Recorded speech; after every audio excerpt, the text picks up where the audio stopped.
Hello and welcome to another episode of Podcast 572. As always, I'm your host, Kyle. I'm joined by my two friends, Dan and Matt.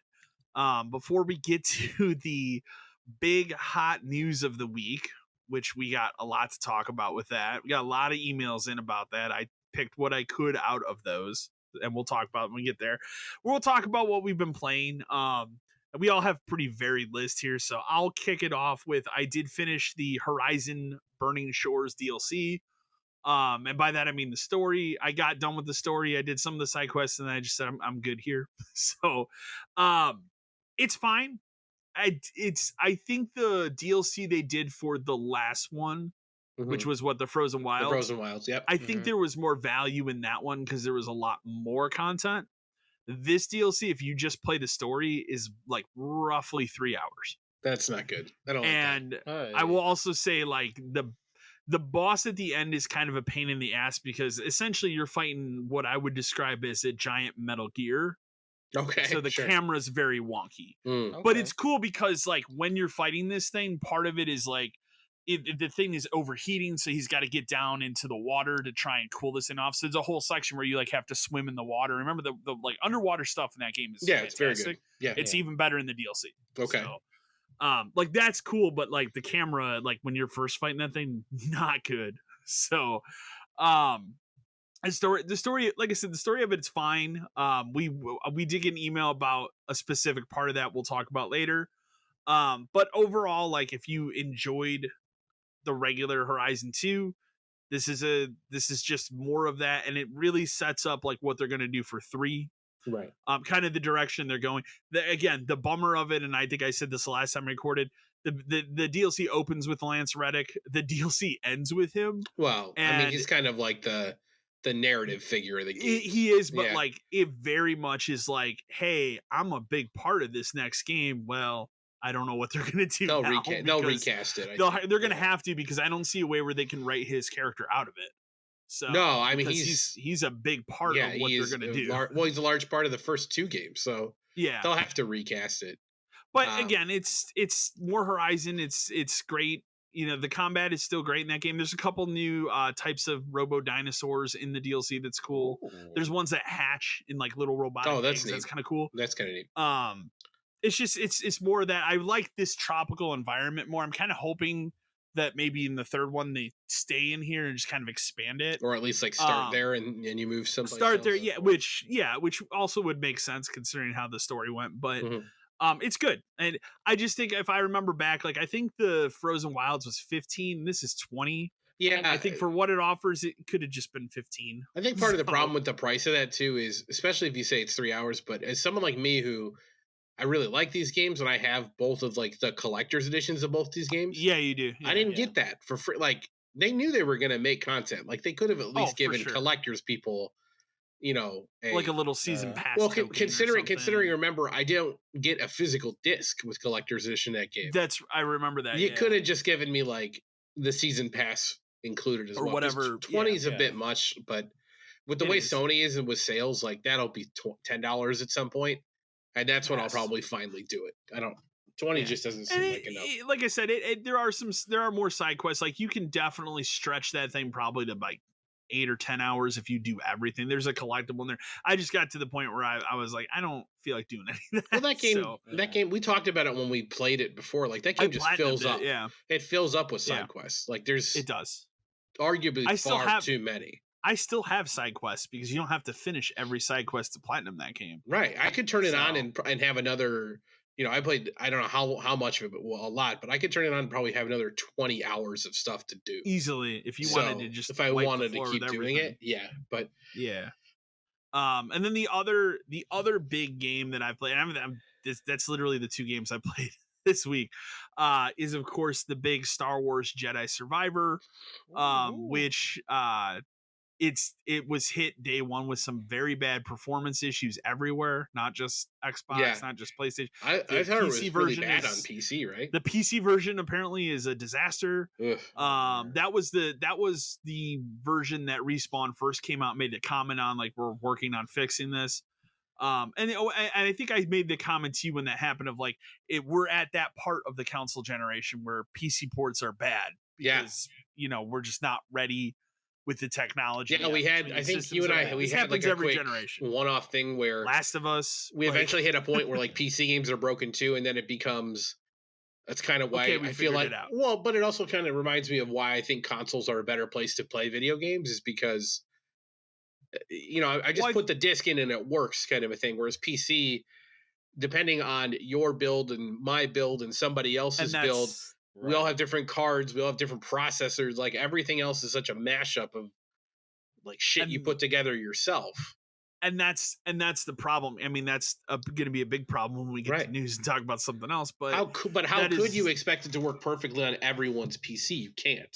you Like can't it's just you not can't do that for possible. any you can't do that for any PC game. No. So, But that's what I'm saying. but Like at least on a PlayStation, if it's suffering, we're all suffering until yeah. they fix it, and then it's Yeah, better and it's for like, all of okay, us. Right. everybody's varied here. I mean, maybe you get to a point where there's a PS5 Pro or something, there's 2 versions, but still, Right. that's 2 versus a million different Right. Yeah. variations. So, and the other thing to point out about this game is this is a true current gen game. It's not on Xbox One, it's not on Right. PS4. This is only Series S, which It's from what I've seen is a very bad version of the game.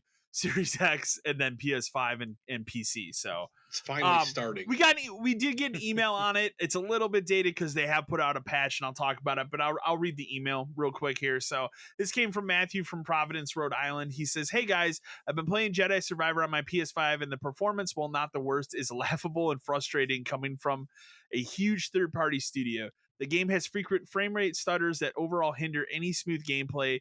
The 30 frames quality option feels too janky to play. Performance mode, which I'm playing on, can dip very low at times, especially in that opening area on Coruscant.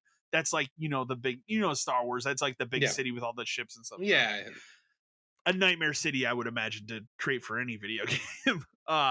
Is this just another sign of laziness from the dev team? We'll fix it after it's out. Or should this game have been delayed another 2 months to guarantee a smooth launch? It's to the point I'm considering putting it down and having to wait for a batch or two.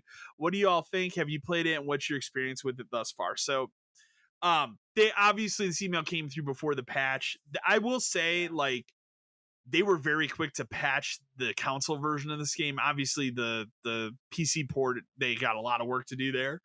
But it is better. It's not perfect. It is better. The biggest issue with, and I'm playing the performance mode. I tried the 30 frames mode just to see it. I can't, if I have an option in a game to not play 30 frames, I can't do it. So Right. anymore. I just can't. But this game, the biggest issue it had before is it has a frame rate stutter. So like when you're swinging the Ooh. camera around, it's like it's getting hitched, and like that's awful. It was really bad in that first city, and I had the same moment where I'm like, do I put this down and just wait for a patch? Because like this is not the way they wanted people to experience this game. No, because visually it's incredibly impressive. So, well, I don't think devs are ever at a point these days where they want to be lazy and say we'll fix it later, because they know what bad press can do to something immediately. I mean, we can talk about something else later, but it is weird to me that there always seems to be a patch like within like the first week. Like we know, games have day one patches. Like that happens because things go gold a month before, whatever. They continue to work on it, do it. But it's always weird when it's like a week later. Oh, well, we kind of fixed it. It's like, well, but then you knew it was a problem. Like this isn't something that didn't show up when they tested it for hundreds of hours before they released it. No. So a part of it is it wasn't the dev team decision to release it now. No, that's the other thing too. Like it's It's EA. It's It's EA. everybody It's else that's EA pretty involved much. above It's a them. Yeah. publisher. It's a publisher decision. It's not going to be the developer's decision. No. If anything, the developer's the one going to the publisher saying, "Can we delay this? Can we do this? Can we do that?" It's up to the publisher to say yeah or no. Well, even if they So- ask for extra time, a lot of times those people don't get it. No, that's the other They'll part. tell them, "Well, and no, we they're gotta ship talking it." to they're talking to investors who really don't get it. So No, none of them get it. But yeah, like nobody wanted it to be. But I mean, we're Right. at a point, especially if we're talking about true next gen game, like 30 frames per second shouldn't be the It standard shouldn't be. anymore. It Exactly. shouldn't be, but the other thing that, like, and this has been a huge debate in the last week because of Redfall, which we'll get to, but the other thing you have to remember is we're now just starting in 2023 to get to the point where we're getting current gen only games. Yes. A lot of the games that Yeah. we've been getting are games that were from last gen that they just pushed up, which it's easy to make a last gen game and make it run at 60 compared to making a game from the ground up. Right. So that's been the big debate in the last 2 weeks is, well, is 30 frames coming back for good? So with current gen games, I don't know. So time will tell. But at the same time, like, you can't tell me that you look at something like God of War Ragnarok or Horizon. Yeah. Even though those are on last gen, like, those games look phenomenal on the PS5 and they They'll run come- at yeah. 60 and they're not hitching, they're not having those problems. No. So it is possible. Horizon, But- I think like there were parts where I definitely got frame dips, but it was because a lot You're of doing stuff, something crazy, a lot yeah. of stuff was happening all at one There's time. a bunch of shit on fire around I'm you. I'm at least more exactly. forgiving about that. But when it's standard, like kind of running around gameplay and it's hitching and all that kind of stuff, like, And that's the thing here is, like, this game opens up on Coruscant, which when it started, I said, but that's a ballsy move for a video game because that's got to be hell to animate. mhm. And when you're walking around and getting, brought up to, it's like a what are a senator? I'd had to think of what they call that the before they become, like Palpatine. Oh, yeah. They're like Mhm. senators. So you're being brought to a senator and you're walking through all these corridors and stuff with ships flying everywhere. And the thing was, crazily hitching. And I'm just like, yeah, this seems like a nightmare. Mhm. So I got that. But then the funny thing is, like, I got through that part of it and this was all pre-patch. And then you get to the first planet and it's fine. Like, it's not happening nearly as much. And then literally I got to, like, so this game came out Friday the 28th. I got to Sunday and that's when they were like, hey, we're putting out a patch on Tuesday. So I was like, all right, I'm just going to wait for the patch. Yeah, could wait a day, I hate that. I hate that we live in a time period for this Where you stuff have to where, wait. or it's like where that's a possibility. So it's like, do I even absolutely. bother? Like, Absolutely. yeah, Zelda's going to have a day one patch, right? it's gonna have to gonna have because to. I mean, it's been leaked to hell now. I mean, we could just kind of talk about that, and it runs either the same or worse than the last one so far. Because they're doing more. Well, it's got a lot more to it. Like, obviously, like, I kind of Building expect that, shit, but that shouldn't be acceptable. Or like Final Fantasy 16 is probably going to have some problems. Oh, like, with all the yeah, crazy like, shit that's going on there. It's gonna explosions and giant summons, and like 15 had problems when it started, just because you were warping around and stuff, and it would really kind of chug. Final Fantasy 15, you couldn't get a rock solid 60 until the Series X came out. Yeah. and PS5, and then now all of a sudden it runs, It's perfectly. So a great game to play now, but yeah, it is a great game to play now because you don't see any of that stuff on a modern system. I just replayed it a couple years ago and it was really good. Yeah, but I fully expect Final Fantasy. I'm not saying it's gonna be broken like this was. No, but it's gonna have problems. There's gonna be some chugging and some I've maybe Zelda's the big one for me because it's like I'm really looking forward to it. I can put up with 30 frames for Zelda. I did it for the first one, but yeah, I was telling Matt this week earlier when we were talking about it, like, the thing with Zelda for me is, like, when that last one came out, it wasn't just Zelda, it was the novelty of having the Switch because that was the launch game for that system. Yeah, that was. So you also pack around the novelty of, like, wow, I can just pick this system off this dock and play portable. Yep, and just keep playing. I mean, now we're 6 years in, and you look at this hardware and go, It's wow, this is identical. old as shit. Yeah. Yeah. And the game looks identical. Yeah, exactly. Like visually, it looks It's exactly identical. like It's the an last one. identical game, except now you can build insane vehicle things, which Yeah. you know the stuff people are going to make in that is going to be nuts. unbelievable. I look forward to that. I look forward to seeing it because it's going to be crazy as hell. But it's going to cause that game's performance to. It's going to be rough. It's going to be bad. It's going to be bad. But to get back on Jedi, like putting aside the performance issues, is it perfect now? No, but it is better than it was. It's other than that, like putting that aside, it's really good. It's a good, proper sequel, like single player sequel to a game that was good like a good Star Wars game, which up until Jedi Fallen Order, Star Wars was kind of in a rut with games. Star Wars is probably one of the most hit or miss / mostly miss franchises of all time. And I'll say I was excited when Jedi Fallen Order came out because I wanted it to be very similar to those old Jedi Knight games for PC. Because I played a lot of those in high school. And this one, more than the other one, really gets like insanely close to that feeling. The other thing I'll say that's cool, but even more than the last one, like they pull different elements of other popular titles, like you would if you were making a game today. So like this game has a very Metroidvania and Dark Souls setup to it. Okay. So like, for example, like you'll run through an area, you might find an elevator. Well, I can't do anything with that right now, but later on, as you progress through the world, you'll find the other end of that elevator and it's a shortcut. Yeah.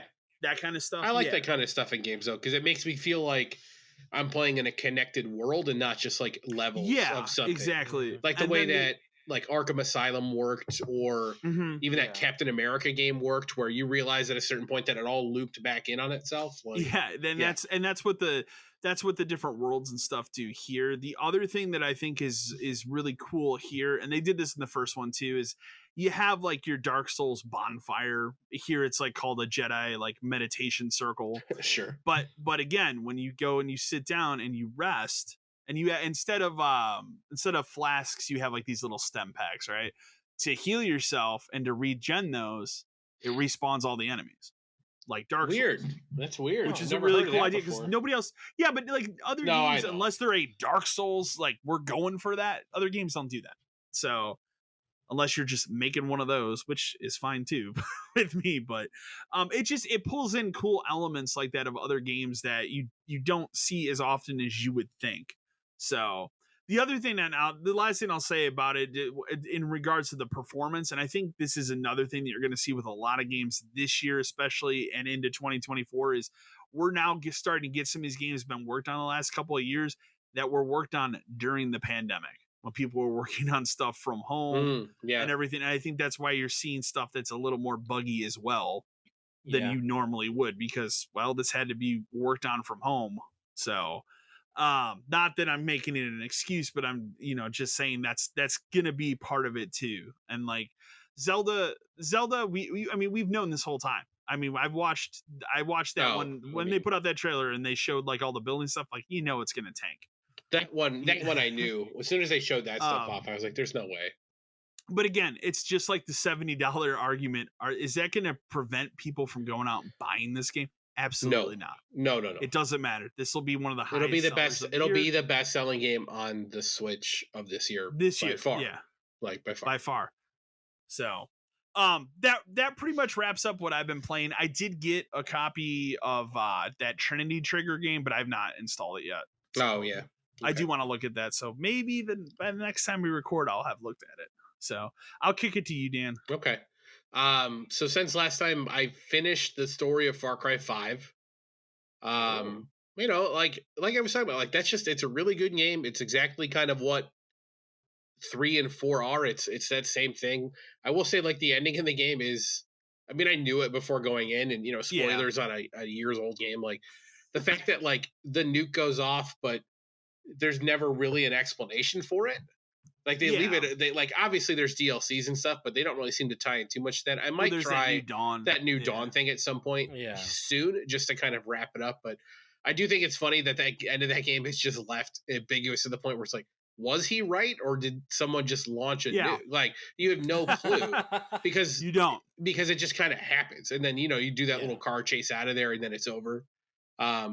I do like how at the end when you beat that game and it kicks you back to the menu screen is different. Or it's just all nuked in the background. It's pretty good. Like, but the thing about that when it came out was like I understood why people are upset with the ending. I didn't hate the ending, but I don't think it's bad. Like even knowing that there's something after that continues it, I don't think it's a bad ending because Far Cry games are not like happy games where you solve the problem. Yeah. Like they're bad experiences for the characters involved. Very bad. That's the thing is like, so I finished the Faith's area last. Her area is definitely the most interesting by far, just because of all of like the drug stuff that's going on. The hallucinations. You have it's difficult to even understand if what your character is doing is real within it, which I think is a good touch to it because the other two areas are pretty straightforward. Except the one guy has like the music box where it can hypnotize you, but like when you're doing her stuff and you're walking through like the weird forests, and then they do that scene where like the two guys are playing chess, and then he looks up at you, and because she basically let you take him back, and then he shoots that guy, and you're just like, holy shit, like what is happening? And it cuts back to that part. Like it's a really good like storytelling part of that game, and then just like I will say the final battle is not what it's cracked up to be because it's really just you're walking around like just shooting that guy and he's right in front of you and you just have to keep healing your people to get him back up. Most Far Cry games don't have it's not a good payoff. Yeah. So not a good payoff. But so that's finished. I've been messing around with the multiplayer just trying to get trophies, but I don't know if I want to grind it just because you played through that like on the plus thing, right? Yes. Did it give you the DLC stuff for free, or does that stuff you have to purchase? No. Most plus stuff does not give you anything beyond whatever like the original like base game is. I think that's I don't want to say a tricky way that they handle it, but I want to say it's the intentional way of how they try to make more money off of it. Game Pass will do the same thing. Like the only game I can remember where they gave DLC out on Game Pass was when they put out that Hive Busters thing for Gears 5. Right. Because it was like, oh, you have Game Pass, you can just download this. Right. Well, that's different because that's because Microsoft and how they do first party content stuff. That DLC is not bad.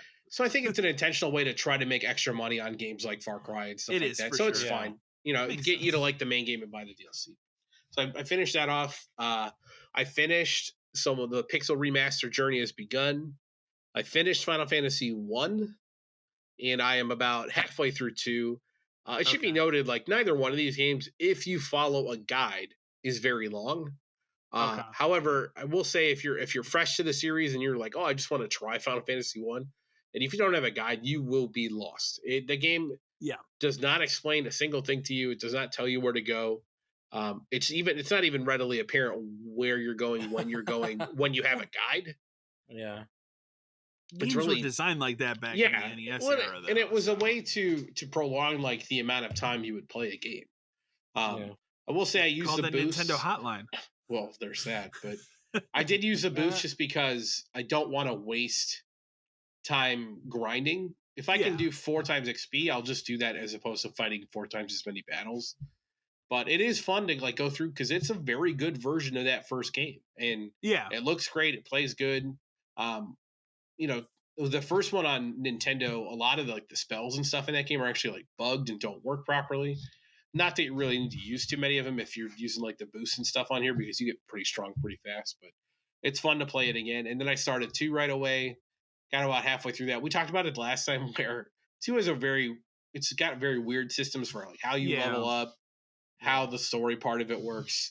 But now I'm at a point too where like following a guide for 2 is almost necessary because there are so many. There's actually like missable things in this game in terms of like enemies, treasures, all this kind of stuff. Because when you are following the story path, it moves very quickly. But if you're just kind of exploring, you'll be lost forever. But it's good. I'm looking forward to kind of getting the second one out of the way just because 3 is when they start to change and have more of like a job system. And then you get 4. And then I get to play my favorite one, and then 5 and 6. So those will be done. I might end up getting, I think the plan for right now is maybe to get through 3 before 16 comes out, and then do 16 and then do the other 3, just because also they're going to change in terms of like length and difficulty and all that kind of stuff. I'm also interested to see, I don't know if this is which version of 4 this is.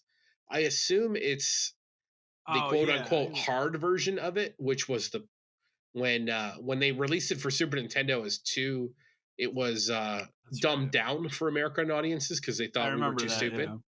And then when they re-released it in the PlayStation bundle, in terms of Chronicles and 4 and Chrono Trigger, it was the hard version. The Japanese version. Which I assume that's what this one is. So. They haven't said in any of the marketing? I don't remember reading it anywhere, but my assumption would be that it would, since it's based off of the original, that's it would be based off of the Japanese one, and then it would be harder, which is fine. It's not really, I would say, harder. It just means you needed to do more grinding and level up. Yeah. I found that out the hard way when I was playing it for the first time. Because I played it for the first time on PlayStation. And the guide I was using was like, oh, you only need to be like level 12 to get here. No, you're wrong. And then ended up you need to be like level 20 when you're at that part. Okay. Double it. And in that game, it does make a difference. But so I finished that, and then the major thing I played was I started, since all this Ubisoft popped up stuff on Plus, I downloaded and installed Division 2, and I played a lot of Division 2. I just hit level 30 yesterday, and I have like 2 main missions left in the quote unquote story before the game changes. Because from what I've read, reading ahead and like reading like a trophy guide and stuff, when you finish the story, the game changes. It becomes like a persistent world where things can happen when you're not there. Cool. Okay. Control points you took can flip back while you're not there. Okay. Yeah. To try to, and it makes sense because they want you to keep playing the game, which is a good idea. I would assume that's where all of the other people playing the game are actually in terms of content, because probably when I was doing the story, I would try to matchmake to do the story missions just because those are more fun with people involved. And I think I only was able to match up with people like twice, even though in the hubs, I see a lot of people running around. I like this game a lot. I don't know why I never really put as much time into it before. I think you and I tried it a little bit. I want to say we had played a lot of the Xbox One X version or something, because remember they had that deal one day where it was like it's $3. Well, it didn't sell well. Yeah, it never sold well. That game did not sell well compared to the first one. No, and I love the first one. Yeah, I played a really good game. A shitload of the first one. I think I even got 1,000 on that one, just like all the collectibles and all that stuff. When you say Ubisoft stuff, like, did they just roll in that Ubisoft Plus stuff? Essentially, PlayStation Plus? A bunch of Assassin's Creed games showed up. So you don't have to pay any extra for that. It's not like an extra. Because I'm wondering then, did they do the same thing? Like on Game Pass, they also throw in now the EA. Like, EA has their own service. That's all part of Game Pass. Yeah, EA that's not a thing on PlayStation. No. So PlayStation must have went after Ubisoft. Remember when they did the EA thing back in the day? Like, PlayStation was pissed about that. Yeah, I remember. They hated it. Well, that makes sense why they went off for Ubisoft. It could not work. It would never work on here. But yeah, they added all the Ubisoft stuff. It's funny too because there's a lot of Bethesda stuff on here now, like Wolfenstein's and all that stuff too. Well, I told you today, like I'm interested now. I don't know why. Well, I just saw Guardians 3, but I'm interested in playing that game. Mm-hmm. I never played it, and that's on the Plus like premium tier or whatever, middle tier service. So it was on Game Pass. They took it off. Well, it's a Square game, isn't it? It's a Square game. Yeah, there you go. So they're slowly taking all that stuff off of Xbox and moving it on there. Although some Square stuff is disappearing from the Plus thing this month too, like random Final Fantasy stuff. I like and I hate these services just because you can never predict when stuff is going to go off and on. They try, like the different websites try to, but they never get it. They try to guess and all that kind of stuff. Yeah. There's sometimes they have placeholder dates and all that other kind of stuff, but it never really makes any sense. But yeah, to get back to Division, like I really like that game. I've played a lot of it. I'm interested to see the stuff that's like post game. I think I do have like the Warlords expansion that's part of it now. Okay. So that is something I get to do next after I finish the story, which is like the next couple missions. Then there's also, they added like raids and stuff to that, which I'm interested to try to see if I can find like a clan in the game to join and do it, because they're supposed to be insane. They just put all that news out about how they're not making a next gen version of that game, but they're just going to continue supporting Division 2. Yeah, it's a little weird. It's just weird. Yeah, I really feel like, and maybe they're not making another one or making an upgrade because maybe they're making another one, but I don't feel like they would make a 3 of this. I don't think so either. Don't they have that other game which is like a mashup of everything that's coming? Are you talking about X Defiant? Something like that. There's a weird like I signed up for it because I've been playing Division 2. There's like a beta thing that's coming where I think it's supposed to be like a roguelike version of this game. Oh yeah, I think I remember I can't remember. It is clearly called like the Division, and it has a subtitle. It's Division something. Yeah. Okay. But they even had a thing on there where it was like sign up for the beta and we'll send you a code. I was like, well, I'd like to try that now that I've played a ton of this. So I'll be interested in that when that comes out. But yeah, I think maybe that's what Division becomes, and it doesn't actually become a probably like a series anymore. I think it turns into this other thing. Well, X Defiant was like the COD clone that we made fun of. That's what that was. That beta hit, and then apparently it's really good. This one is called Heartland, and this is it's free to play. Okay. And it's basically PvP VE, and takes place in some other part of the world, and you can like explore. It's also got like a survival aspect to it, so I think it's turning itself into that kind of a game, which is fine. Okay. I don't care. Yeah, but I forgot that it's weird to me that Division 2 has actually been out for like 4 years. It's been out for a while. Yeah. It's been out for a long time. But so I'm gonna finish up that, and then other than that, I just Final Fantasy 2 clean up, and then 2-3, and hopefully get that done before Diablo's in a month. Diablo is the 6th of June, and then I got a lot. 22nd. I got 2 very large games coming next month. But that's it. So, how about you, Matt? I'm not as far into Far Cry 5 as Dennis, but spoilers. Spoiler alert.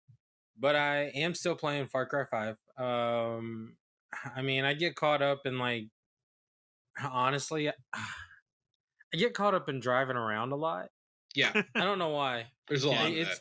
It's just become kind of fun to do that. And then like the random animals that cross the street, I kind of like just, run into them just to see random enemies that'll spawn. Well, I actually went around and did like the fishing stuff too to get the bonuses, and the fishing in that game is actually not terrible. It's actually pretty easy. Oh no. Yeah. That's cool. It's a lot of fun to do the fishing. I've had pretty good time doing that as well. But I mean, still playing Far Cry 5. And then I started thinking about redoing Shadows of Mordor, and I was gonna buy it on PlayStation because I'm a stickler for having games and their sequels on the same system. Yeah, I'm the same way. Yeah, well, and then I went to PlayStation thinking, okay, so it should be maybe sailed because there was a lot of sales happening last month, and no, like it's on PlayStation Plus, like the premium one. Yeah, but for some reason you can't just buy it outright. That's weird. Like, when I went to go into the store to actually buy it, it just kept trying to get me to upgrade to the premium. They hide PlayStation. They hide stuff on the store a lot now. Ever since isn't it on? Obviously, I know you want to buy on the same system, but isn't it on Game Pass? No. Okay. The second one is. I bought like the whole package thing, so I have it all. Yeah. But... So then I went to Xbox because the way I solidified that in my brain was that I told myself I'd beat it on PlayStation, so I don't need it on PlayStation. So I just went to Xbox and bought it there, and then I started playing through it again. And I'm just telling y'all, if y'all ain't played those games yet, y'all just really need to give them a crack. They're so much fun.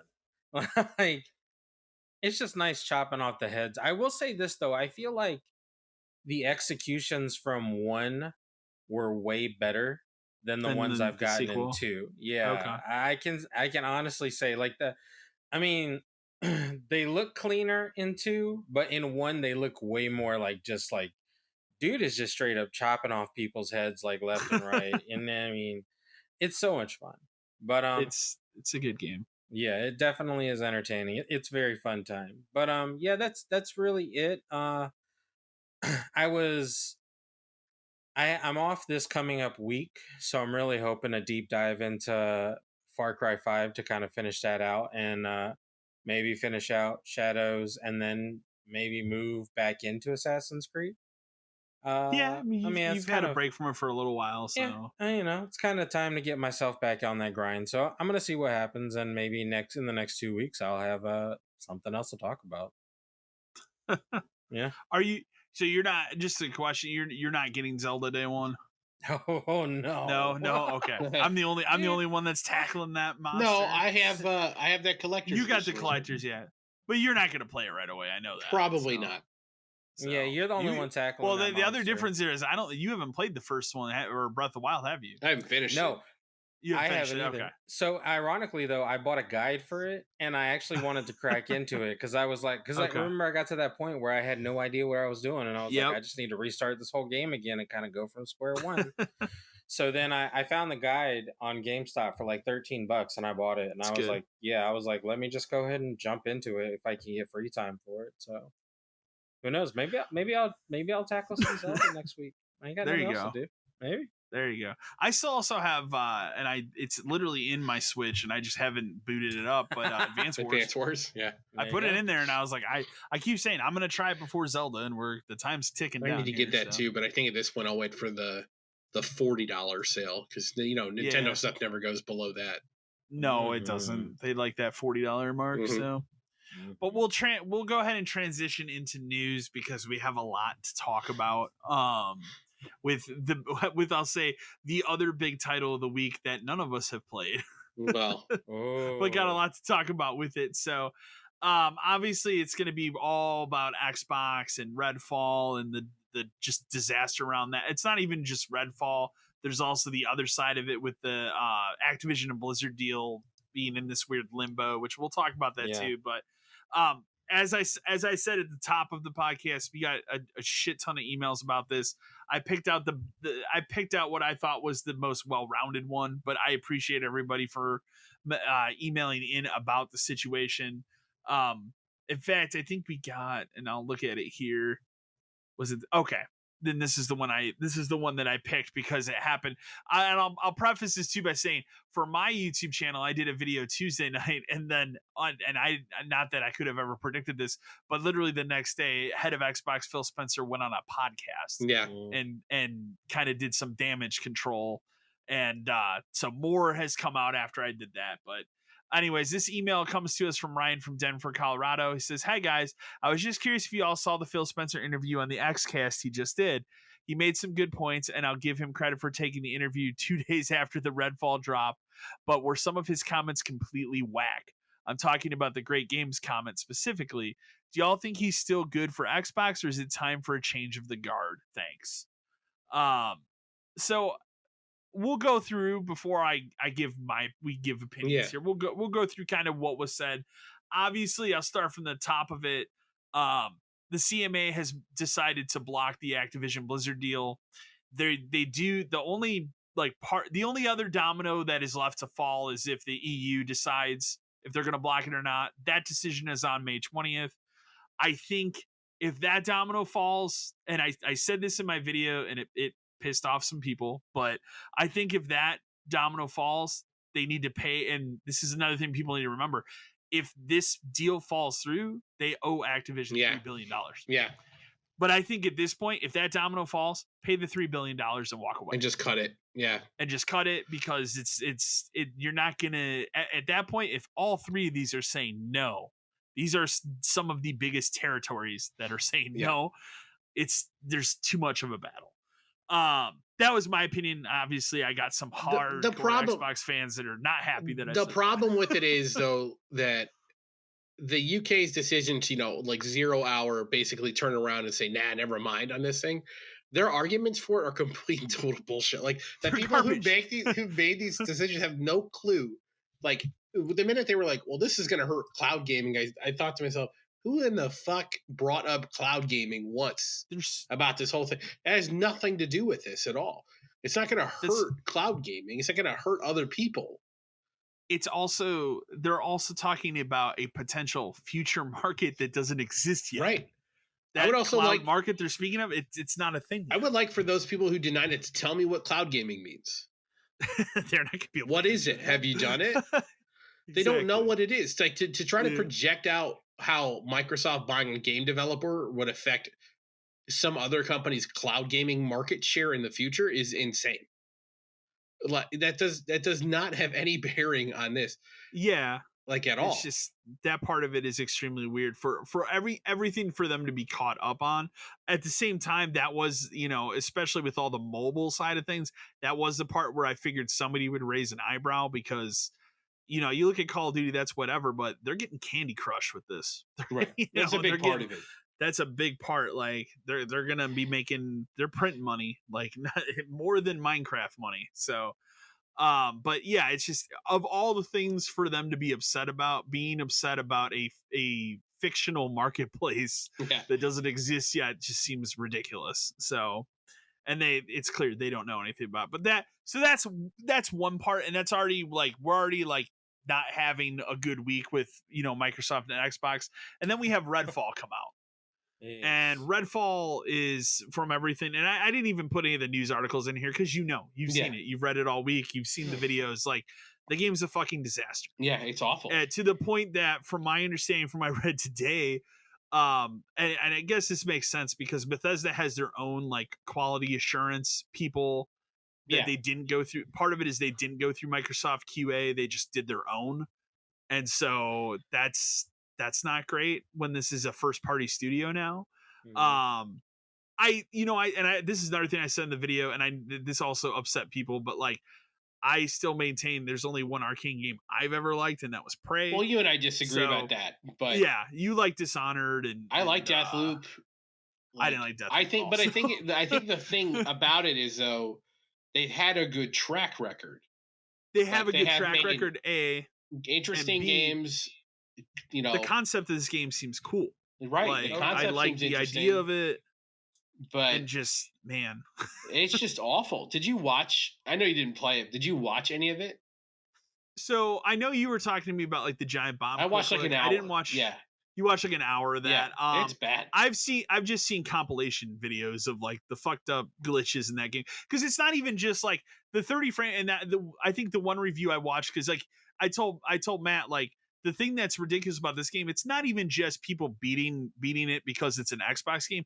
The Xbox reviewers are beating the shit out of this game. Like, no, 30 frames is like the least of this game's problem. That's not the problem. Like, it's just broken. The AI doesn't know what it's doing. It's empty. Yeah, like, it's just, there's not even like, remember back when they revealed this game, they had all these great character trailers where you thought that the game was going to be very character driven, and then when you look at the cutscenes in the game, they're just slideshow pictures of different characters. I sent you that picture where it was like a dead body in one room, and then the next room the exact same dead body on the floor. Just like, they can't even do that. It's insane. It's wild how the PC version messed has up like, it is.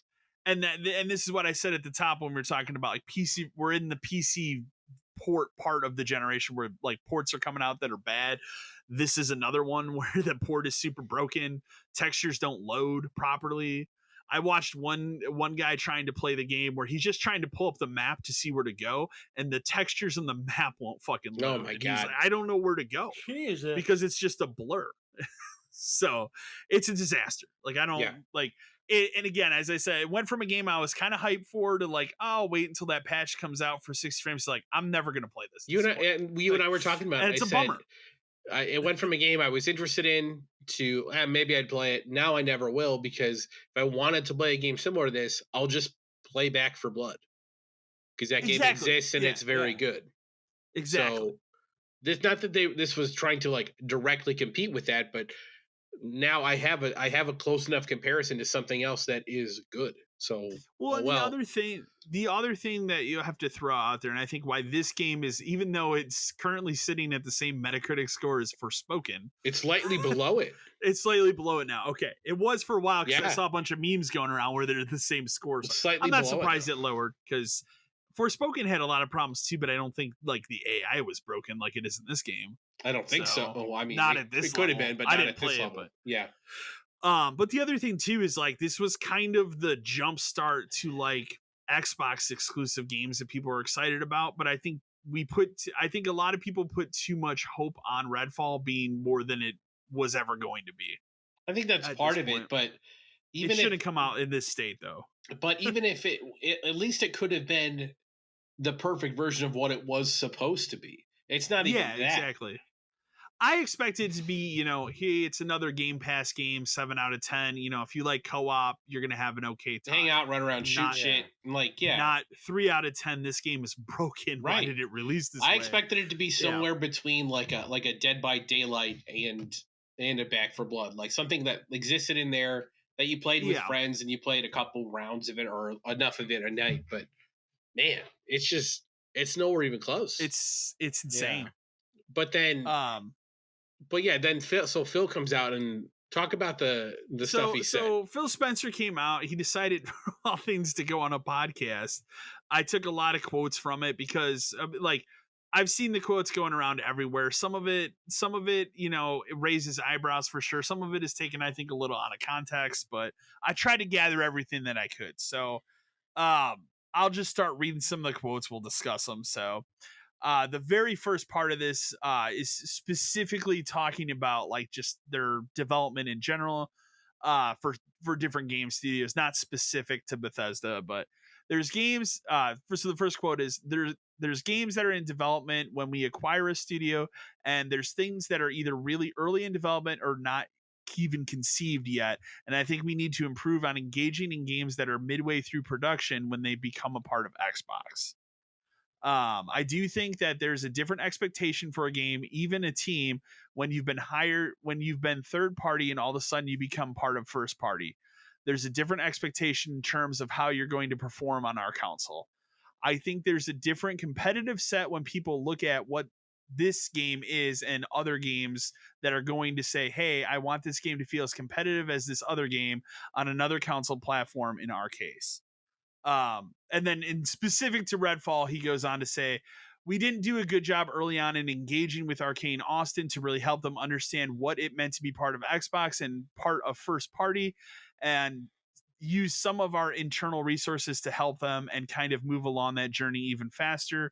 We left them to go to work on the game, and they're a very talented team. I love that team, and I still do, and I will totally bet on them doing another great game. I think we could engage earlier with our different studios.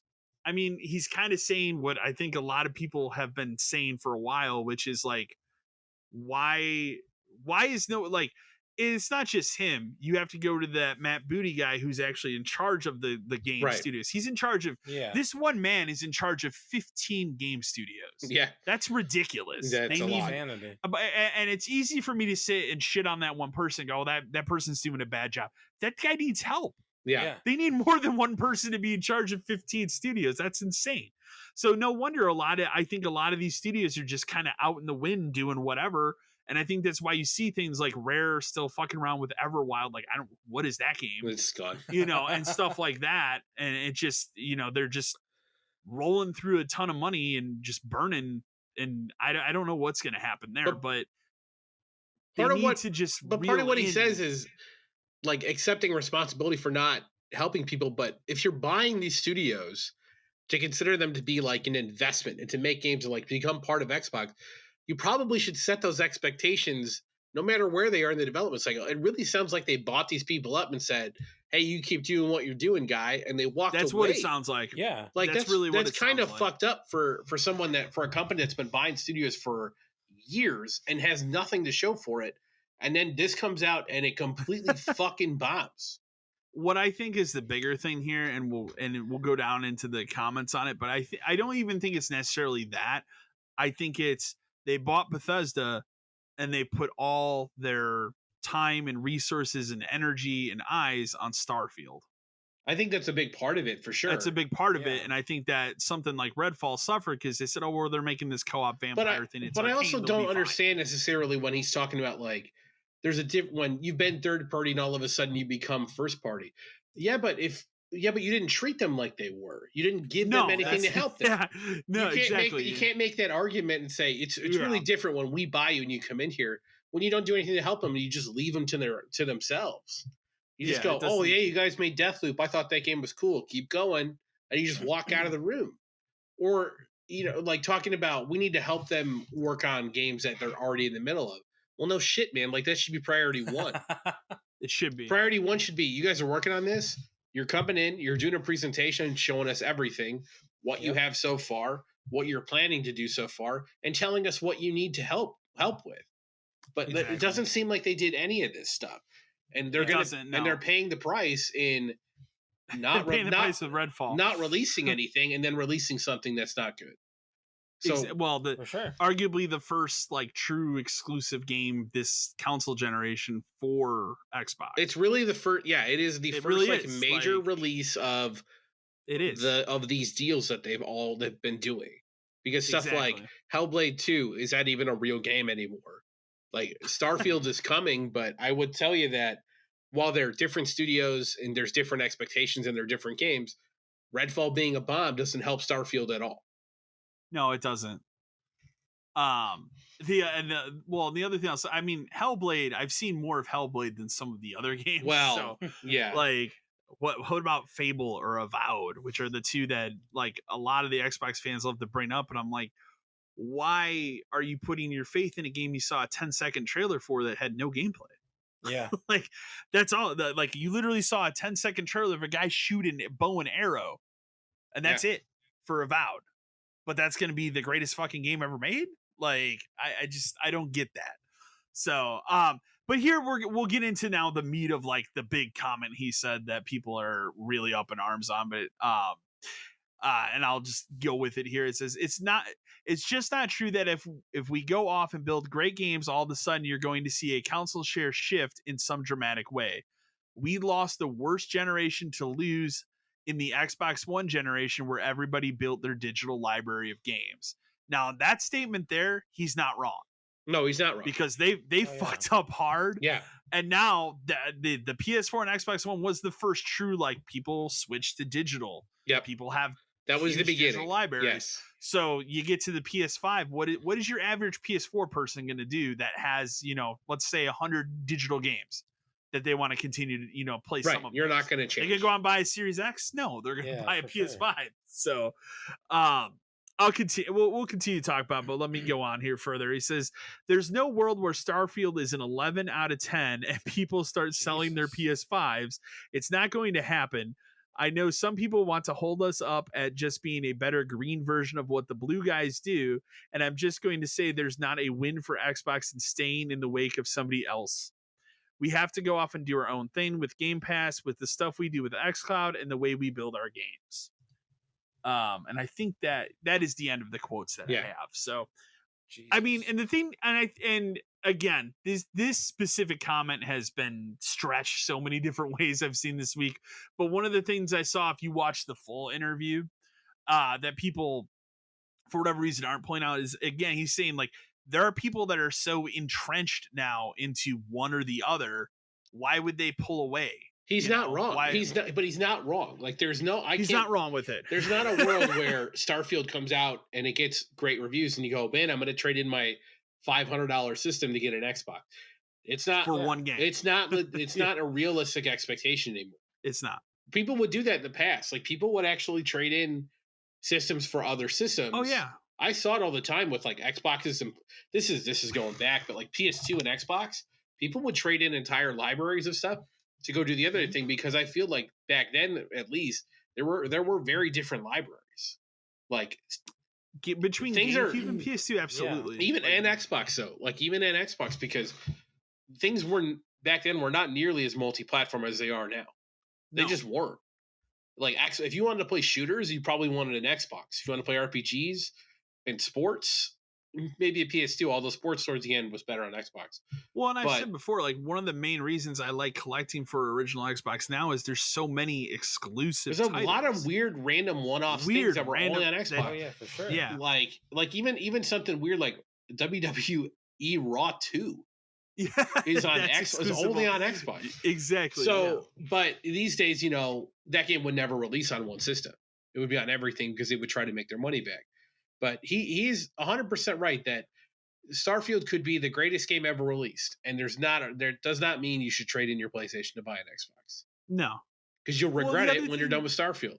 The other thing I'd say too, and like this has been true for the last 4 or 5 years, and I also said this in my video, and again, it's upset Xbox fans, but I think Xbox fans specifically haven't gotten this message in the last 5 years. Is they're not interested in selling you the plastic box. No, they're interested in selling you a service and having you play within their ecosystem, whether it's on your computer, it's on your phone, or it's on an Xbox of whatever choice that you have. So well, you and I agree on that, and like we both agree that Game Pass is pretty good, but at some point it has to become better.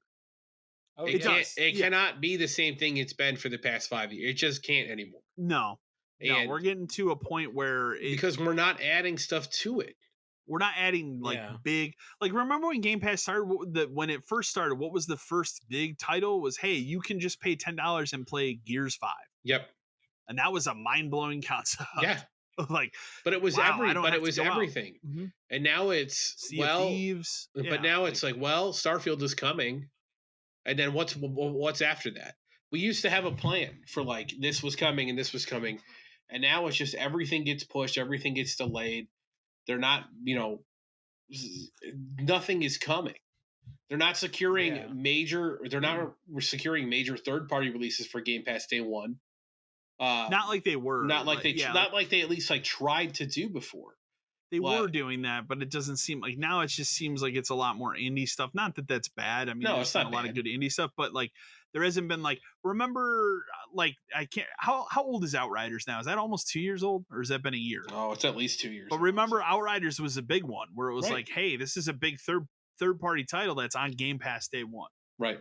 and that did huge when it came out For on Game that, Pass. but for that game. But again, it's the Game Pass is not growing. It's not getting better. No, they've kind of shown the numbers. I mean, it's at, I think last I saw it was like 30 million subscribers, and it's kind of plateaued in the last like 6 months or whatever. It's just, I agree. I mean, I understand where he's coming from. I understand his comments, but like at some point you have to go back to it and look at it and go, well, we need to put out exclusive games for this system, because at the end of the day, that's what gets people in the door. That's what people get excited about. Right. Exactly. So Well, like the other part of that email was like, is it time for Phil to move on? I don't think it is, because I don't think it is. Look at all the good stuff he's done. Well- He took a brand that and I said this in the video I put out too, is like, as this is probably the lowest that they've gotten since that Xbox recently, One reveal, yeah. but it is not at that level. No. That was a disaster. It would that take they a lot. paid for Yeah, it would take a lot to get down years. there. But Yeah. what the reason I don't think it's time for him to go is because when he talks, he actually will come out and give these kind of interviews. Well, that was, And he'll take the blame, and he'll realize that like we're messing up and we need to fix it. And because he actually gives a damn. Like there are plenty of other people who have had these positions at both companies who have not given a shit like at all. remember Don Matrix? Don Matrix a fucking After clown. the Xbox One? Like he's a that? moron. We have that offline device for you. It's called a 360. Remember when he doubled down on it? Yeah. It was just absurd. unbelievable. And then weird, he's not with the company that much longer. But like even in today's day and age, let's say, and this, I know this isn't going to happen, just to say hypothetically, let's say Spider-Man comes out and there's some big disaster with it. Okay. Sure. Do you think Jim Ryan is going to go on a podcast 2 days later to take it on the chin like No. Phil Spencer did? He'll fly his plane to Insomniac and go in there and start kicking doors down. Exactly. Blaming he's everybody not else gonna in go on that a podcast, building. but you know what? No. We fucked up. That's not going to happen. No. His only like public persona is bitching about stuff.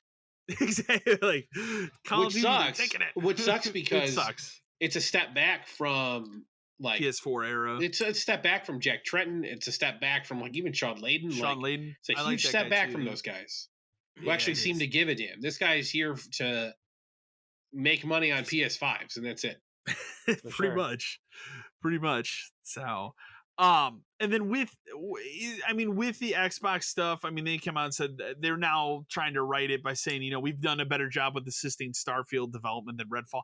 It's clear that of the Bethesda stuff, that's what they care about. I fucking hope so. Oh, but yeah. but at this So- point, they should be putting in every resource they have to finish that game and make sure it is correct on time.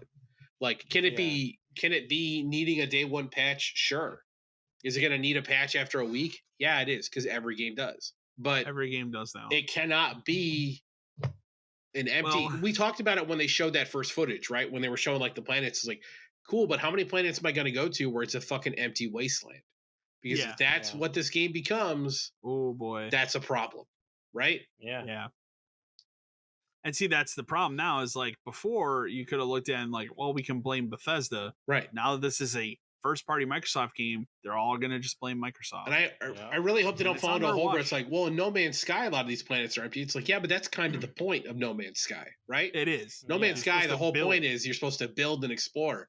This game, I'm supposed to be investing in a world that already exists and going on quests. And they talked about, we're like, we have like 4 major cities, but there's 100 planets. Like, number one, that doesn't sound like as many planets as was promised in the beginning, right? They made it sound like it was much bigger than that.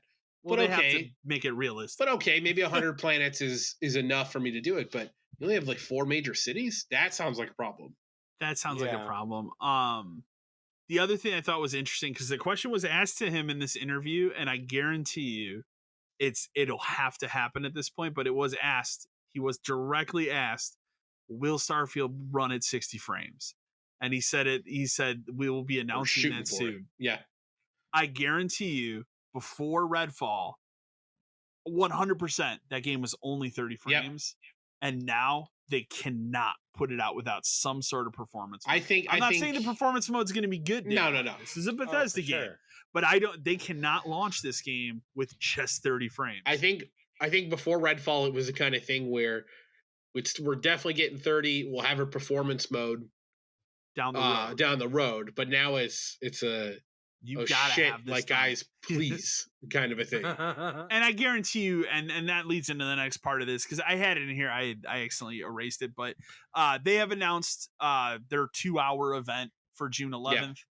Part of it is just probably 45 minutes to an hour on Starfield. That's where you'll find this out. But the thing I laughed about is the tagline was, this is the show the gamers have been waiting for. I'm like, they say that every time, though. You've said that the last 5 years, every year. The other problem is, too, just to go back to it really quick, because you and I were kind of talking about it before, where he talks about like great games and good games and the gamers play. He needs to stop saying it, because it has not been true for half a decade. It hasn't. It just isn't. Like, he can get excited about stuff. He can be like, I cannot wait to show you 45 minutes of Starfield. I think you'll like it. Like, he can do that kind of stuff, but he cannot keep promising me that this is what the gamers want. Stop saying that phrase. Like, it has not been true. It's fine if you come out and say, I'm excited about what we're going to show in June. The only first party title they ever deliver on every single time is Forza. That's it. That's literally it. Yeah. Well, my other thing about this conference needs to be a home run. Is it going to be? I don't know. It needs to be a home run. One thing they need to just stop doing, and they do this at every conference, I don't want to see any footage of games that are already out with updates. No. I don't care about Grounded Year 3. I don't care about, like none of that. I don't need Sea of Thieves Season 12. Like, I don't need any of that. Those people that play those games and play those games religiously, they know that they're getting an update. And that's fine. I think we've talked about, like, we don't necessarily like that companies do this, but I think maybe Microsoft needs to say fuck it and go the other way. Is to just announce stuff that is coming that's farther out. Like, we are making Gear 6. We don't have anything to show, but we want to tell people who like Gears, show a logo. It is coming. Like, here, show the cock symbol. For the love of God, if Perfect Dark is not mentioned at this show, oh my God, I will. I was going to say Fable. I will consider Perfect Dark dead if it is not mentioned at this show, because we know that's a shit show right now. Let's be real. We all know that game will not be good when it comes out. Oh, even though I'll play it. I will play it. I will play a lot of it, but it will not be good. I played a lot of Perfect Dark Zero. That's not a good game. Yeah, oof, man, I played a lot of Perfect Dark Zero. But it was a launch game. But they need if they don't show that, like, that's dead, but they need to just say fuck it and go all in and be like, here's what Gears, we're doing. Gears, whatever, Forza Horizon, whatever, or like they just hit the greatest hits and tell people. Show it out. The only thing that they could show that, like, is an existing game that they kind of need to improve updates is if they've got some kind of giant Halo thing where, like, we're fucking reworking the game. Like, it has to, like, that has to be its own thing. I think you go one of two directions with that. You either go hard about, hey, we're reworking, the current game that's out or something, or you say nothing, because Like Well, you yeah, are well, underground making a new Halo. well, that's because a yeah, reboot. because that game, that series can only go one of two ways. It can either go Master Chief Collection route where they admit like it's fucked, we're gonna fix it, or they say they don't talk about it, and Halo Infinite is dead in 2 years. And Oh, you know yeah. what? Honestly, man, maybe they just like you just said, maybe the next Halo game was just called Halo Combat Evolved, and it's just Halo One Just- remade. exactly. Like Yeah. fuck it at this point. That would at least get people back in the door. And It you would. can and you Uh, can yeah. and it could be Halo as if it were made 20 years later. Yeah. So which That's fine. there's a shitload more they could do with Halo 1 if they do it now. But Where they can literally come out and say, like, maybe there's stuff that, will be familiar, maybe there isn't, Yeah. kind of a thing. They really I need- think that would be fine. they They really need to show to- Fable. yeah, well, They have to they show ha- that. it's game. got to it exists, right? It We still exists. think it We exists? know that it exists. They need to show that. They need to show Avowed just so the kids will shut up about it because I'm so tired of hearing it. I'm so tired of seeing it in every argument I see where it's like, well, they got Avowed, by Obsidian. It's like, I don't even know what that game is, man. Bring back That might not even Scalebound. be what you want it to be. Yeah, bring back Scalebound. Fallout New I Vegas would- 2. I would like either for Rare to come out with something new that isn't Everwild, or for them to come out and say, hey, Everwild comes out now, so they can move on to something that isn't Yeah. Everwild. Yeah. So, because that's a team that I feel is just wasted on that game right now. Yeah. It's just they have to do something to We have to show stuff. build hype again. But then the Yeah. problem is doing this, you have to set realistic expectations for when things will exist, and then also deliver. Because Yeah. right now they're a company that, as time goes on, as every month goes by, don't deliver on anything anymore. No. And and the last thing I'll say on it, we'll put a pin on Microsoft, but I've seen a lot of people that think that like this is the end of this is the end of this division. It's not the end of this division from a yet. multi-billion-dollar company. Not yet. No, and there's no So- fucking way. No, Not There's yet. it's not like people act like they're not making money. They're making a shit ton of money. Yeah, we've talked about it before Even too. being in third place, they're making a Well, shit. it's ton all of it's all Game Pass money, but it is. we talked about it before. Like of the three, which one could They you own see Minecraft. go? Well, there's that. The thing my son just got more toys for. Like, yeah, I think it's fine. He came home and he's like, Dad, Grandma bought me this. He just has a whole nother box of Minecraft. I'm like, fuck, of course. But if of the three, if there's one that I could ever see packing it up, it's Microsoft, because they could just be It like, is. well, we tried, right? And then just move Yeah. it all to PC. Go games. this, Just move all or to they PC go stuff. the Sega route. Right. Well, I don't know. So- No, because they would never publish anything on a PlayStation system ever again. True. They would tell them Yeah. they would rather burn that building to the ground and be caught doing it. So, but we can move on from Yeah. Microsoft. We got other 'cause good. I fun knew it was stuff gonna be a talk big about. one. Yeah. Yeah, for sure. So, So I'm just gonna say Um, real quick, because yeah, go for it. we started talking about Xbox. You know what? What I would like them to announce? How about like a redo or like a brand new Tao Feng from? Oh my god. oh, remember? Oh Tao my Feng, God. Fist of the Lotus, Fist of the Where- Lotus. where you saw the bruises. That was a cool idea. Yeah. So, for Oh, sure. I have Kyle, that somewhere. Kyle wants Otogi. I would like a Togi to How come about back. How about There's so many like. How about a Sudaki 2, Kyle? How about Blinks? Oh man, There you go. See, They need a new mascot. Master Chief's not doing the too time well. sweeper, man. He sweeps it Why up. not Blinks? let's Why? do it. Sony has a bunch of plans for that Decima engine, which makes sense. Obviously, Death Stranding 2 is going to run on that. The first one did. And I kind of rolled that in here. Guerrilla Games has confirmed they're making Horizon 3 at this point. Yeah, of we course. know they're making That's Horizon fine. Please 3. do. Why would they not continue? Well, we get that. We Um, also get like the multiplayer one, which I will admit I am interested in, because I would like to see. I don't know. I'm not necessarily interested in like 4v4 battles, but if it has PvE content where like Yeah. you and I could play the game together, I would be Might be interested in interesting. that. That would be fun.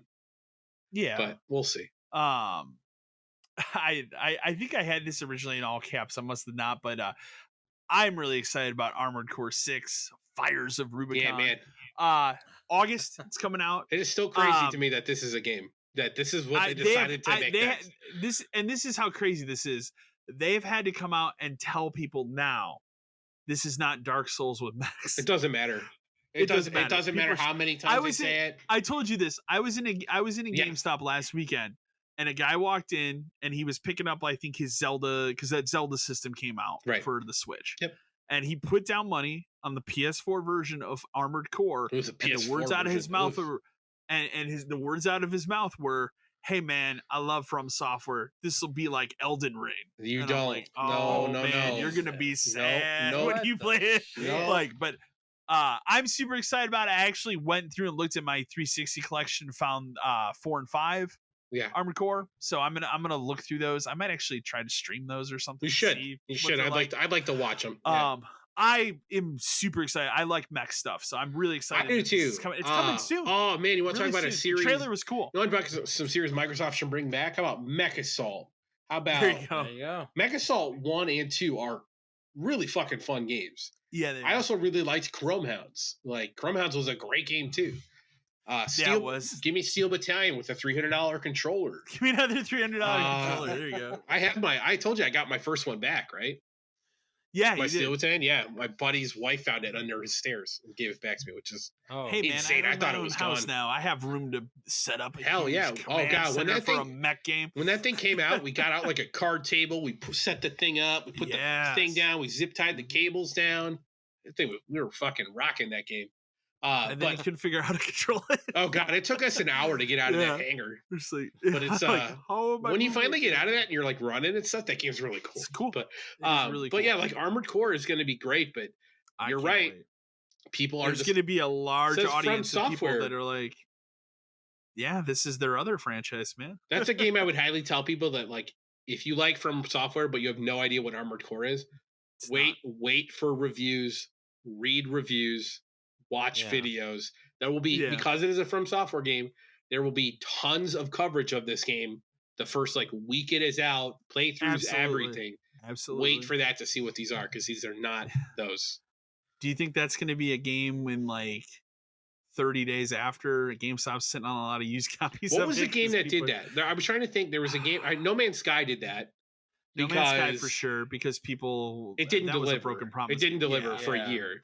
We had so many used copies, and every time somebody would come in and want to buy it, we're like, please buy a used copy. Please buy a used Yeah, copy. you don't know what this You game do is. not know what you're getting yourself into. There's something There was else. some I'm gonna other have to game think that did about that too, where it's like Yeah. people bought it like crazy, and then we just had copies of it forever. Yeah. You put this in here. I think it's how crazy it is. We live in a world where Dead Island 2 came out and it's a better game than fucking Redfall, right? The world's a crazy place. Dead Island 2 sells more than 1 million units in 3 days. I'm not surprised. It was by going this. to like. I've I've read always reviews. had I'm surprised that were it's good. excited. It is. It's It is the game you think it is, and I think that's enough for most people who are fans of those games. for me. It's had the opposite effect that Redfall, where I went from like I don't give a shit about this. Yeah. To like maybe when it's like $20, like I Oh, will look that's at it. this. Yeah, the other thing about Dead Island 2 is this game will go on sale Absolutely constantly. It'll be on sale for constantly. well, because like I don't know if you put this in here. Let me see, and if you didn't, we'll talk about it now. But so Dead Island 2 is who makes it? Oh, I remember who it used to be, but It I'm used trying to be remember who it is. Techland. It's different. It was Techland, and then it was Who that, publishes like, it now? I'm looking it up because I need say to know Gear- this. No, not Gearbox. No, it's not them. That's bad. That'd be bad. Deep. it up, Okay, it is Joe. Deep Silver. Okay, yes. Okay. You saw the Deep Silver stuff today, right? I don't know if it was today or yesterday. No. So No. so the company that owns Deep Silver and like all those other things that they bought up, all that Embracer shit. Group? But it's Yeah. not called Embracer Group anymore. It's called like Playon Oh. or something. It's like Plaion. They are Okay. merging the shit out of all of it. Like there Okay. is no more. There is no more Deep Silver. There Deep is no Silver, more whatever. There is no more it's just whatever. one thing. It's all Yeah, makes Playon sense. now, and they're gonna merge the shit out of it and fire a ton of people. Because I mean, I'm not whoops, surprised it's by not. that. It didn't really work out with like Saints Row and stuff. But Oh, yeah, um, no shit. but Dead Island, I think Dead Island's going to help, and I think 1 million copies in 3 days. Guess who's getting a Dead Kinda Island crazy. 3? Like it's going to Yeah. happen. And it won't take 10 years. No, well, not at this point because they Not at can this just point. use this game and just make a new map essentially, Absolutely. and which is fine. Absolutely. You saw the Saints Row thing, right? I didn't put it in here because I don't think people give a shit, but like Saints Row's patch that's coming out adds a whole new area. Tearing it down, like, rebuild new it from within. weapons, like, Yeah, it's going to be a different game. Like, Yeah. like the stuff that they should have had in there. So I didn't add it in here because like I'm not. It's one of those things where like and again I don't really trade video games anymore. But that was when I was so pissed off. I was like done. and I kind of regret it just a little bit because I would like to see. Well, that's like, one of those is it games really where better? now It'll maybe be $5. maybe I play it in a year when I can get it for $15. Yeah. You know what I mean? And I can get the whole thing. I put this in here just because I think it's funny, and I don't know if you're gonna. Did you finish? Do you know the end of Gears 5? Did we finish it? I don't remember. Okay, so the Gears voice actor that plays JD Phoenix hasn't heard anything about Gears 6. Well, it's a problem Gears because he's the 5 main character now. Yeah. The main character. Remember, the main character is Cat. Well, they switched both that in 5. They both But are, to be fair. But yes, you have to make a decision at the end of Gears 5 between him living or Dell living. Oh, I don't think they're going with JD. So that's the way I read that. Is like, it sounds like that's they're weird not that they're going not with going you. with him because you would think they would at least try to continue like the Phoenix stuff because that was the whole fucking point of the first. But Marcus 3 is still games. there, and now you're gonna have him. Now you have a catalyst for him to be much more angry and To be even harder and to exactly finish the fight. So, I think that's the route that they're going. I put this in here only because I forgot that Remedy is working on kind of remakes of Max Payne 1 and 2. I'm down. It just was kind of an update of like they haven't shown anything of it. With that, I threw in here. I also forgot to throw it in here too. But Alan Wake 2 is on track to release this fall still. I keep forgetting So that game exists. I feel like we're gonna hear about that. Maybe that'll be at Microsoft show. That could be right. So Oh, maybe. they have a good relationship with Remedy. Oh, so. also, by the way, Embracer Group isn't them. That's Koch Media. Remember? Embracer Group is THQ, Gearbox. Okay, that's right. I got confused. Okay. I mean, it's hard to not get them all confused because they'll just keep buying everybody up. I put this in here just because I thought this was cool. There's another one of those like PS1 Resident Evil style graphically survival horror games coming out for PlayStation 4 and 5 on the 31st of May called the Tartarus Key. I watched the trailer. I thought it was pretty cool. Isn't this crazy how this is a genre now?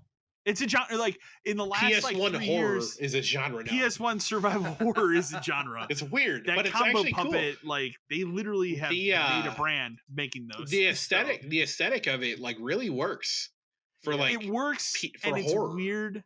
It works for horror, but it's also like weird today to play one of those games that runs like 60 frames. Smooth. Yeah, like it's really bizarre. 60 frames but, PS1 like, game. Oddly satisfying. So, we got another rumor that PS5 Pro is 100% happening. I feel like we get these, Dude, I'm there. we know it's happening. Yeah, that's your time. It's just not. It's just not soon. Like I don't think it's as soon as people like think it is.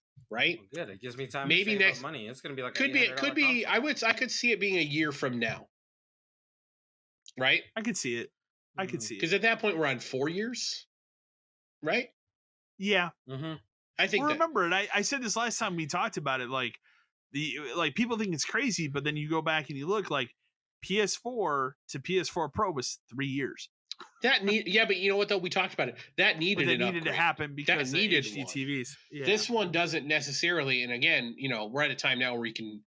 Every time I go in a store, I see them in stores, and you can buy them now.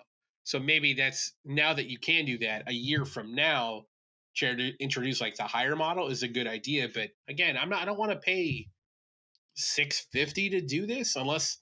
And I'm also worried that the Pro version is, yeah, man, we beefed up the insides by taking out the disk drive. And in which case, then you could buy like the separate one. So I'll I don't say want again to do in that article, it's mentioned the disk drive thing again. Yeah, like, I don't know. I don't think they do both. I don't think there's like a regular PS5 without a disk drive, but I think there is a Pro without a disk drive. I think it's the one, yeah. And I think, hey, you want a disk drive, you got to buy that separately. Right, exactly. That sucks, but I think that's the route they're gonna go. Yeah. I put this in here because this is kind of wild. Life is Strange accused of ripping story off from real life murder. Specifically, I mean, again, they probably looked at inspiration, but specifically, and this is what's kind of fucked up about it, they took this poster of this missing girl, and like from the way that this was posted on like a TikTok video, they basically just lifted the picture of the real girl, put the CG one on there, and then changed a little bit of the wording, like the names and stuff, and like it's kind of fucked up. It's not just one. There's like a couple different TikTok videos that have pointed it out now. So it's a little weird. It's a crazy one. I don't know. I don't know what's gonna happen with it, but I put it in here because I just thought that was kind of wild. So, I'd only played I think the first 2 episodes of the first Life is Strange. So Yeah, and it's a bummer too because I was actually really excited for that game, and I think I played like the first 3, and there was something about the game I just didn't feel like finishing it. It just wasn't hooking me the way it didn't hook me the way that other remember games that had. era was Yeah. all of those Telltale games. Mm-hmm. Yeah. So we've gotten away from that. So the last thing I put in here, this actually came out today. So Hogwarts Legacy is now out on PS4 and Xbox One. From footage I've seen, it's actually not a bad version of the game. Well, they had shockingly. 6 months. Hogwarts Legacy has amassed over $1 billion, which is crazy. I'm not even surprised, surprising at all. Not at all. But then, especially for you, Dan, they have now added a arachnophobia mode. Did you see what they look like? No, They look saw like big red balloons on roller skates. They still, I mean, you know that what's works funny? in a fantasy setting. You know like what's that, funny though. is like, so I read about this because now I'll probably actually play through the game just because, like, you know me, like there's a lot of spiders. there's in a that game. shitload, and I just did not want to It's deal absurd. with it. And so now, but the thing is like they look like balloons on roller skates. They still kind of look like spiders, so I don't know about that. But Okay. they took out the sound effects, which I think is the biggest part for a lot of people. Because, like, you know, you hear that in like the back of your head. So what do you hear now? kinda Just stuff. roller skates? I don't think you hear anything. I think it's okay. just like I want to hear some like yeah. like But weird screams. the funniest part I thought was apparently like within the universe there are dead ones that are like part of the environment. Those are just invisible now, so you can still walk into them, but you can't see them anymore. It's like you can't take that out. But yeah, so I'm surprised they work on PS4 and Xbox as well as they do. I mean, that Switch version is still coming, so I guess we'll see how that goes. I'm pumped, man. I'm gonna get it. Did you see too, speaking of like older games on or games on older systems, that Midnight Suns is on PS4 and Xbox pretty soon? I think it's next week. Yeah, the 9th? yeah, because that's when the final DLC comes out too. And I then told you, like, by doing it, they're like, yeah, like, and the Switch version's canceled. It's like, yeah, it's probably a good idea. Which I'm surprised. I was waiting for when these versions came out for Hogwarts. They're like, oh, the Switch version's canceled. That can't be good. I still can't imagine that game coming out on the Switch. So I'm gonna get it, guys. I feel like I need to. Did you see like that Man of Medan came out on Switch and it's 24 frames a second? Oh wow. Jesus. No, I haven't. 24 for a film style game. That's how they got away with it. But yeah, that's how they did it. But like that doesn't work for a video game. 24 frames. It works for a movie. Yeah, that's the point of movies. But not for a game. Yeah, no. Oh my god. Oh boy. So, but that wraps up news. We can jump in. We got quite a few emails, so we'll jump in here. First email is a good one. I can't remember if we've been asked this before or not, but Brian from Orlando, Florida says, "Hi dudes, love the podcast. I'm curious, what's a controversial gaming opinion you have that most people would disagree with? Thanks." I think in the past, I'm gonna use a different example this time. I think in the past I've said, obviously, and you know it, and I'm not gonna go into it, but I don't think The Last of Us Part 2 is good.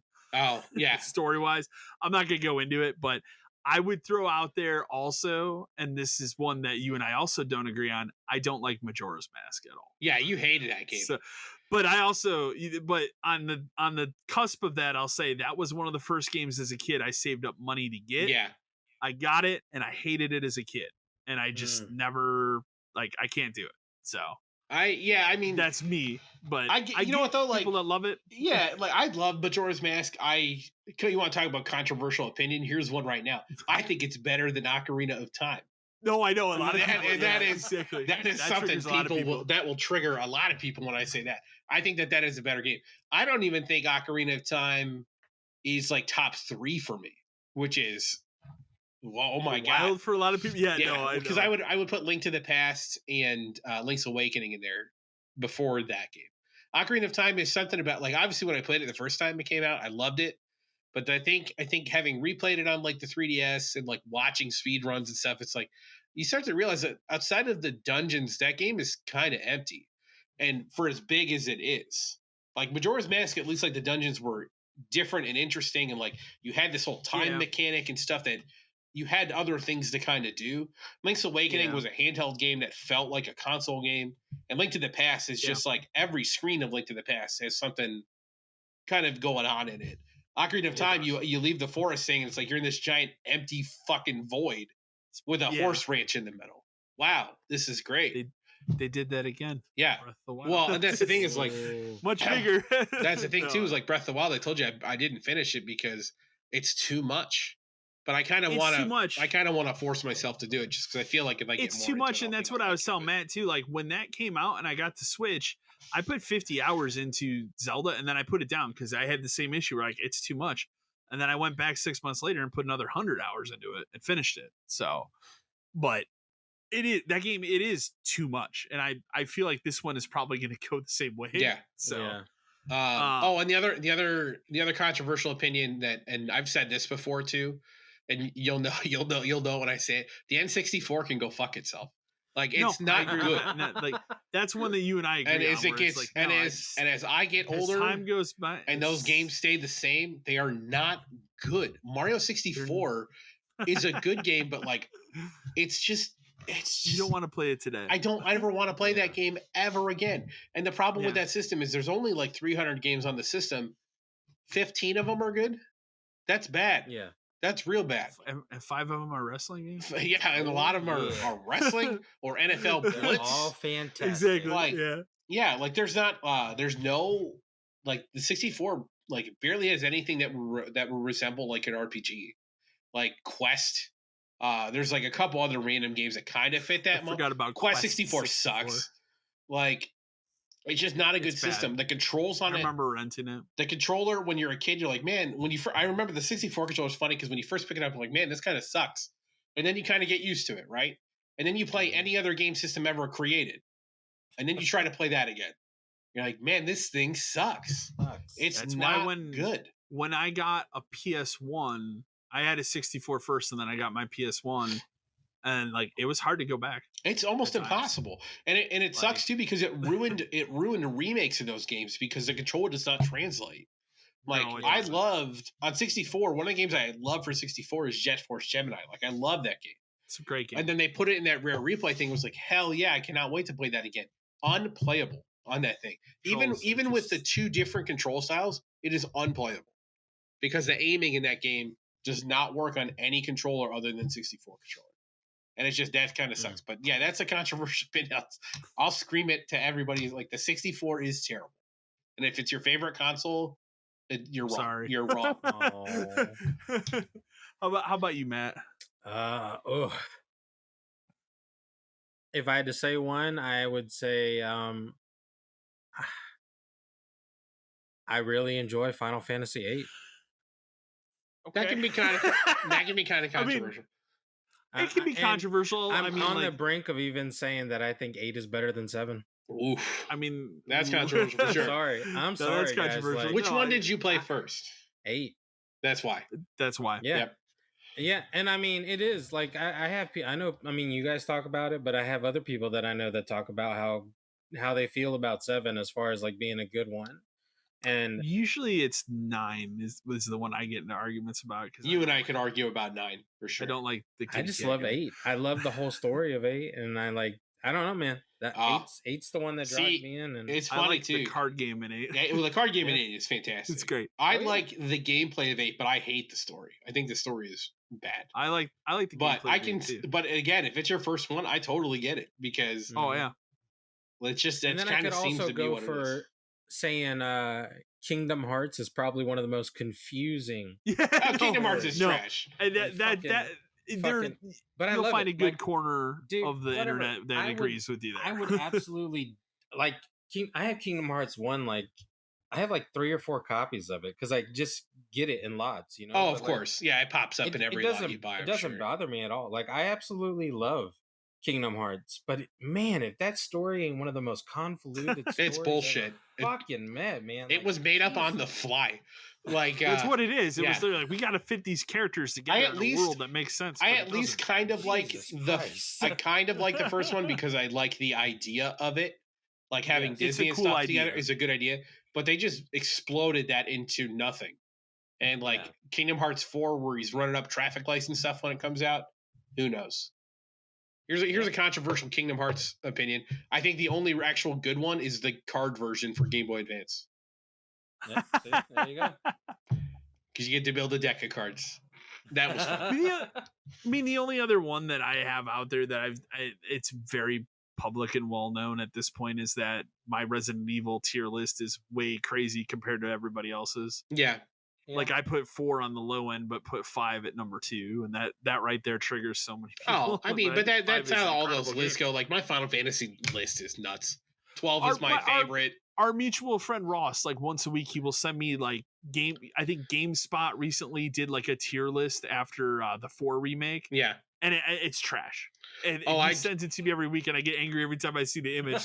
I just read who did it. I think Push Square did it. Was like people voted on the best like Final Fantasy games, and like in order, and that list just made me angry. 7. It just no. I'm sure 7 it was is 6. number 1. It was 6. 6 is number 1. People love that list. Just made me angry because it's so out of order.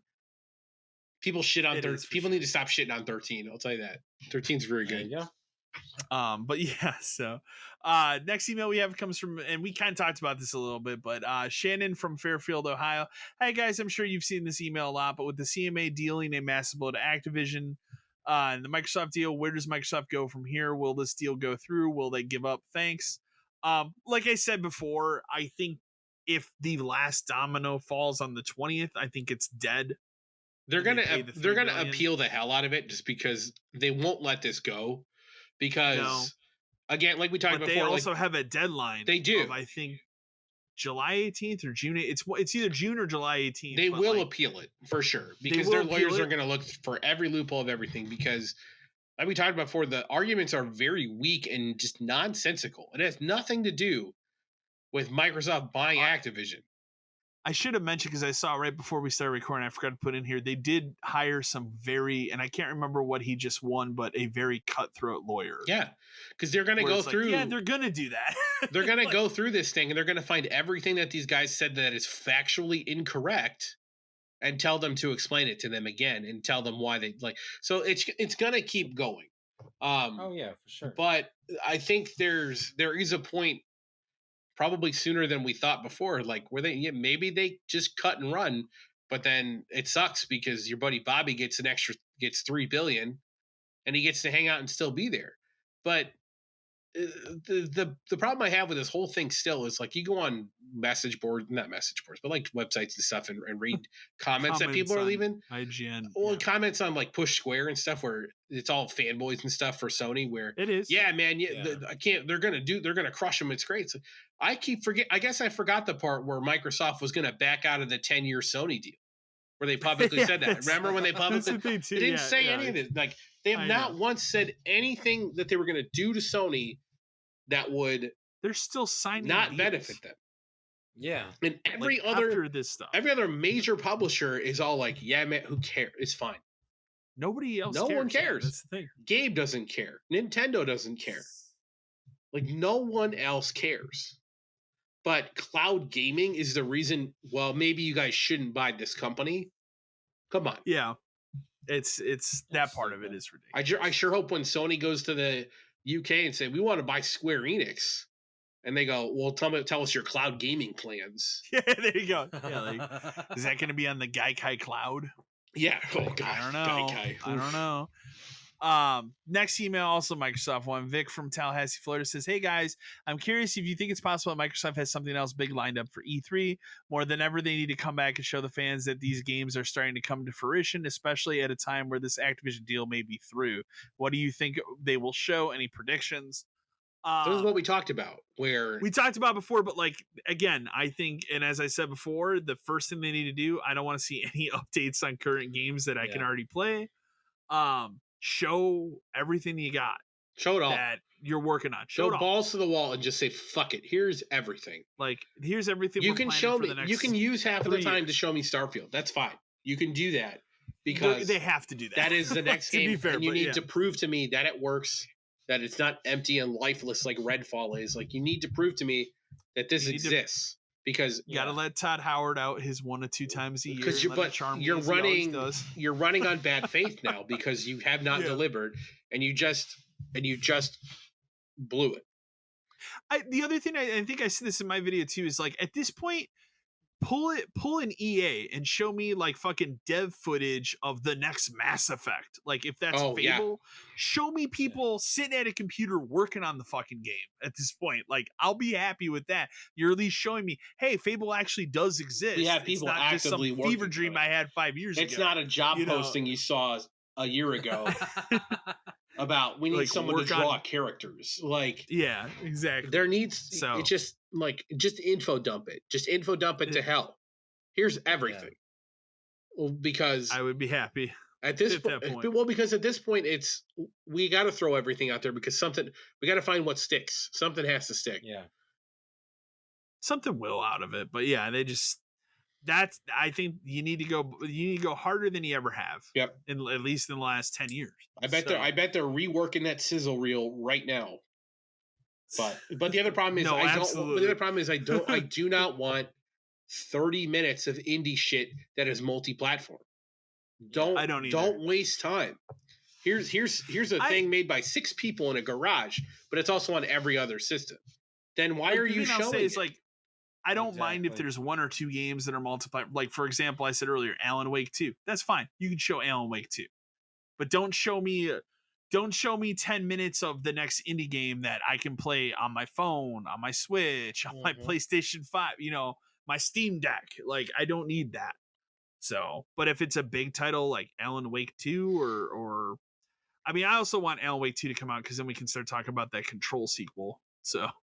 Well, yeah. But that's me. Let's get moving. That's what I really need. That's what I actually want. Yes. That's what I actually want. Next email we have, and it's a little bit longer one, comes to us from Grace from St. Louis, Missouri. Hi guys, former GameStop manager here, and I love the podcast. However, my question isn't GameStop related. I was curious if you had any opinions over the review bombing of the Horizon DLC that just came out. I've played it myself, and while there is a general good portion of the review bombing that is bigoted, I do feel there are some merit to people being upset at the possibility here of Aloy and I think you say Sika or Seika. Sure. I'm trying because they only actually say her name in the DLC like 3 times. Sure.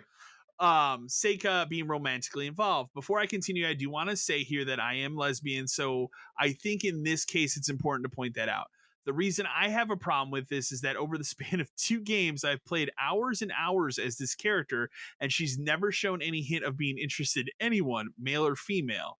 But in the entirety of 1 mission at the end of this DLC, she has strong feelings for someone. I just feel like putting it in this DLC checks off a box for Sony.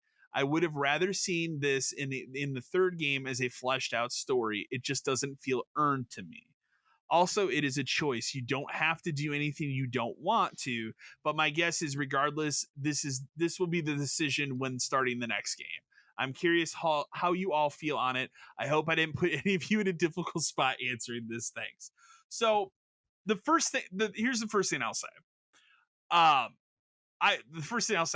don't care that Aloy has made a decision in this game. That part of it, who cares? And I think the people that they're throwing a fit about it because of that, well, fuck off. There are certain people that are throwing a fit about it for obvious reasons. For that reason. Right. But at the same time, I do agree with her here that it doesn't feel earned. And that's not because of what the decision she's making is, but because it is really bizarre. It is like you get a little hint of it when the DLC starts, but when you hit that like final mission, it's really rampant it where it's like, oh, I think I kind of like she has that inner monologue, where she talks to herself, right? Yeah. Which another thing I should point out is they fixed that in this DLC where she's not telling you where to go all the time. Thank God.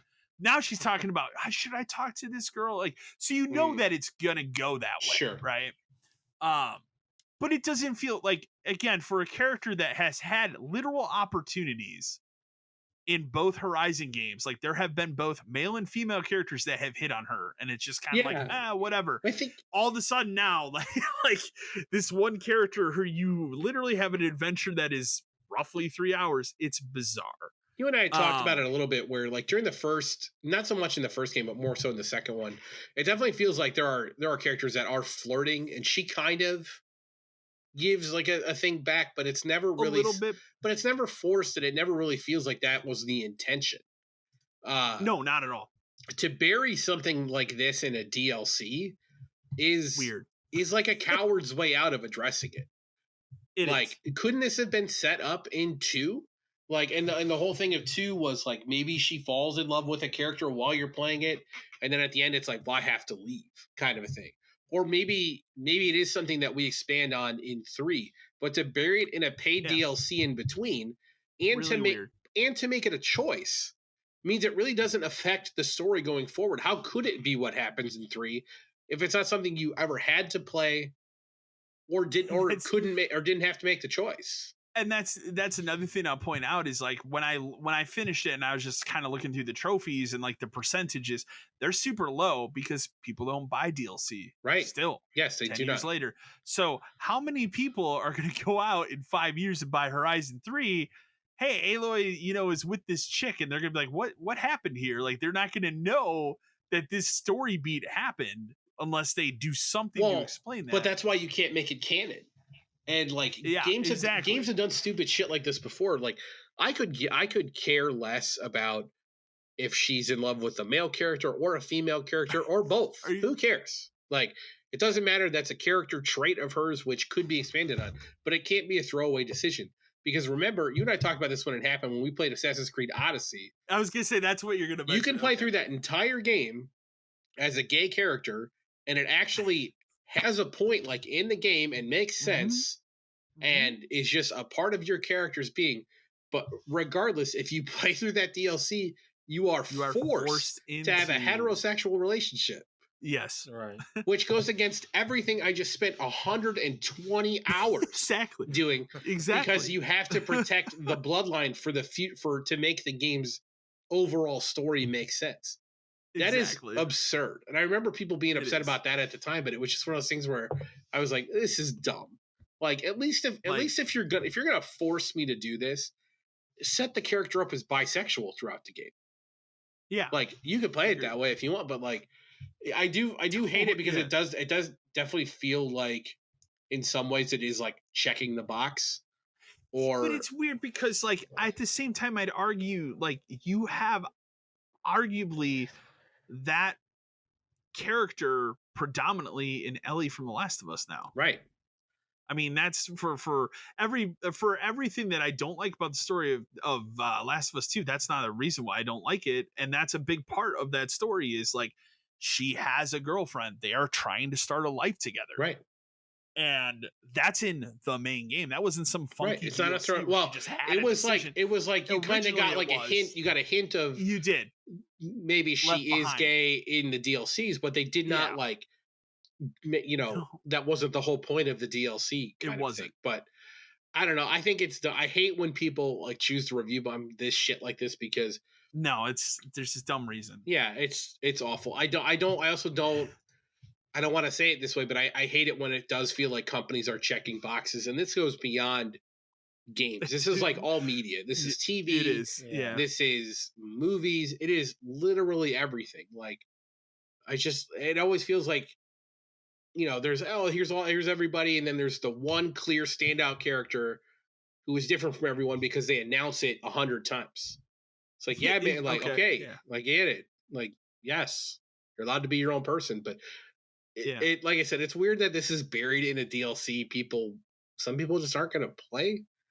Like no, that's the point. Is like this setting it up so that in 3 that they're together and like you run around together? Fine, but then that's fine. But then that should have been set up in 3, not also if 2. you want to really go that route, then don't make it a choice. Right. Yeah. Either commit to it or don't. Yeah, because now that you made it a choice, there are people that didn't play it that way, and they're gonna get to 3 and be like, "Well, my choice didn't matter." Right. Yeah. So commit to it. Like Mass Effect is the same. Commit to it or don't. Mass Effect does the same thing. But at least Mass Effect, it is designed to carry over into the other games. Yeah, this isn't going to happen. What a novel idea that doesn't happen anymore. Well, planning ahead. I mean, obviously, yeah, exactly. Kelsey from Greendale, Indiana says, "Hi guys, I was curious if you all saw this Chrono Odyssey trailer that came out this week. It's getting insane news attention for how great it looks visually, but being an MMO, I am skeptical it can look as good as it does across PC and consoles. Any thoughts?" So I didn't know shit about this game. I didn't either until I saw Before we this. even got this email, I was just scrolling through YouTube one night and I got super excited because I saw the words Chrono Odyssey and I thought, is someone fucking Right. making a new Chrono Trigger? Yeah. Yeah. And then I watched this trailer again, not knowing that it's an MMO, and it is fucking insane looking. It does look crazy. I got super pumped because I'm like, boy, this is like Dark Souls, but it looks crazy. And then to find out at the end, oh, it's an MMO, and it's like, it's not gonna look like this. No, they never do. You know, it's not gonna look. They like never this, do. But, But that's not to say that holy like shit. MMO games don't look like Final Fantasy 14 on PS5 looks amazing. Like it looks, and it keeps getting better. Like it looks amazing. But this game is, you know, a random one-off MMO from some random, probably Chinese company. Let's be fair. I actually think it is. Yeah, Like, that's a genre of games that comes from that country now. And I have nothing against those games. Like Genshin Impact is not an MMO, but it is that kind of a game. hey, I'm waiting for that other one. And Honkai Star Rail, yeah, I'm waiting for that to hit. I'll play that. But is it going to look like that? No, but it'll probably look fine. There's so many weird one-off MMO games like this out there, though, that I've watched in the past where I can't believe how many of these exist. There's so many. It's weird. It's weird. Like even that, I always watch like an hour or two of them when they come out. Like when that Amazon one came out, I watched them. Like, oh, this kind of looks interesting. There's that. There's like the Lost World one. I think was the other one they made. Lost World was the Amazon one. Yeah. There's the Black Desert. There's Black Desert. There's a whole bunch of other ones, and they always look interesting. And to be fair, they do tend to look, I think, better than you think they will. But they do. So many of those games just don't have gameplay past like the first 20 hours or like when you hit the cap. So many of those games just die. For sure. But if it's on console, it's free to play. I'll play it. Hey man, I'll tell you, when I saw that words Chrono Odyssey and the little fucking clock. That triggered me. That triggered me. It got me because I'm like, what the fuck is this? It's like, no way. And then literally after it, I saw this email come through and I just laughed. I'm like, you imagine? Oh, man. Can you imagine right now, like the number one thing Square could release would be a Chrono Trigger remake like 7. Imagine I don't know why. Like, I mean, I know why. I know why, but I feel like if they announced that, people would lose their minds. Bigger question: how is that not playable on a modern console? I don't. Chrono Trigger. That game has been lost to time. Like they hate. Yeah. For whatever reason, they did all those patches to the Steam version. Like, how hard would it be to repackage that version? Especially if you're going to remaster like the PS1 one and then forget about it for a year. Like you can remaster ridiculous. The PS1 version of it too. Yeah. There's a little PS1 version of that game that exists that has cutscenes in it. Yeah. Next email we have comes from Greg from Redacted. Uh-oh.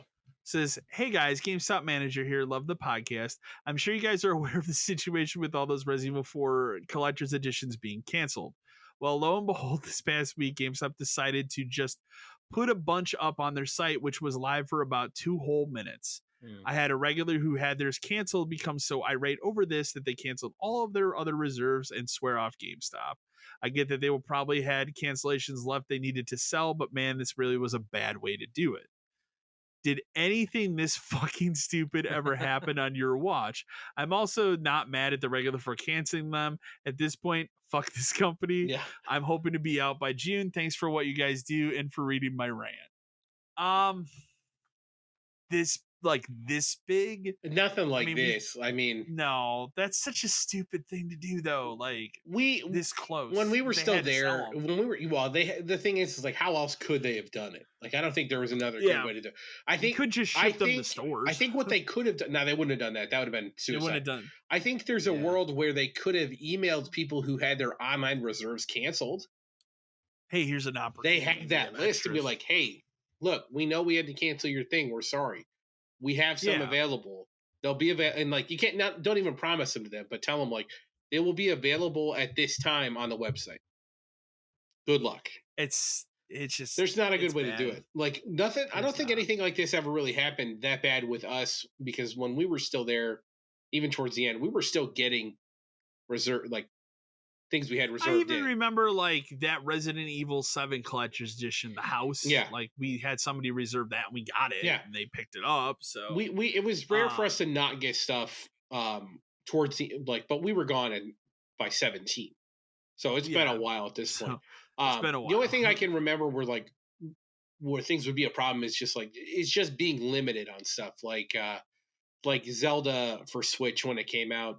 Obviously the Sword Edition was gone immediately because they fucked that Yeah. up. But then even Right. like the middle one, we only got 6. So we had people complaining like I was here at 10:05 to reserve. It's like, yeah, man, we got 6. 3 of them are for employees. So we had 3 left in the first 3, but in the first 3 people did it. So I don't know I can't help you. Well, can you call another store? I guarantee you they're gone, man. Or by the time you get there, they're gone because everyone is here doing this. They're at the not same going to time. hold it for you. Yeah, That's the thing.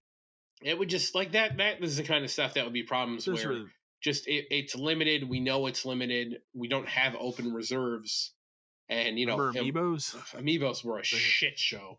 They were a shit show for the first like 2 years of them. They're still hard to get. Fucking Amiibo day where you'd have a line of people because you had to do weapons and the computers would crash every time. Yeah, that was always bad. I mean, Amiibos are funny now because like some of them are bad and some of them aren't. Like the new Xenoblade 2-pack was up and down in like minutes on GameStop and Best Buy. So I had to use a contact to get one of those.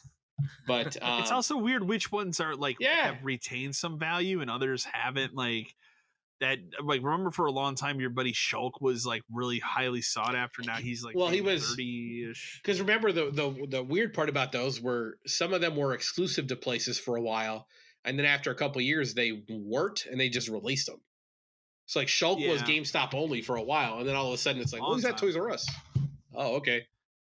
That's how long ago those came out. Toys R Us still existed. Hey man, the Praise the Sun dude's still worth like $80. I've still got him. Yeah, I got him. I have that Diablo Loot Goblin, which was a dumb one. Oh, that's a good one. I forgot about. But so yeah, I'm just trying to get like the last couple Smash ones here and then be done. Which thank God there's only a couple left.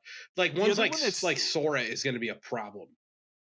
The other one that's high up there, and I never got this one. I'm kind of regretting not getting it. Is Solid Snake. Oh yeah, I'm sure. I can see pretty that. high. Yeah. So I think they probably made like one batch of him too, but then there's other ones that don't retain value, like that Zelda Loftwing one, which was ridiculous because it actually unlocks content in Skyward Sword for Switch. GameStop just clearanced a whole bunch of those out for like $5. So I bought that, and then the Metroid Dread ones for $5 for a pack of those.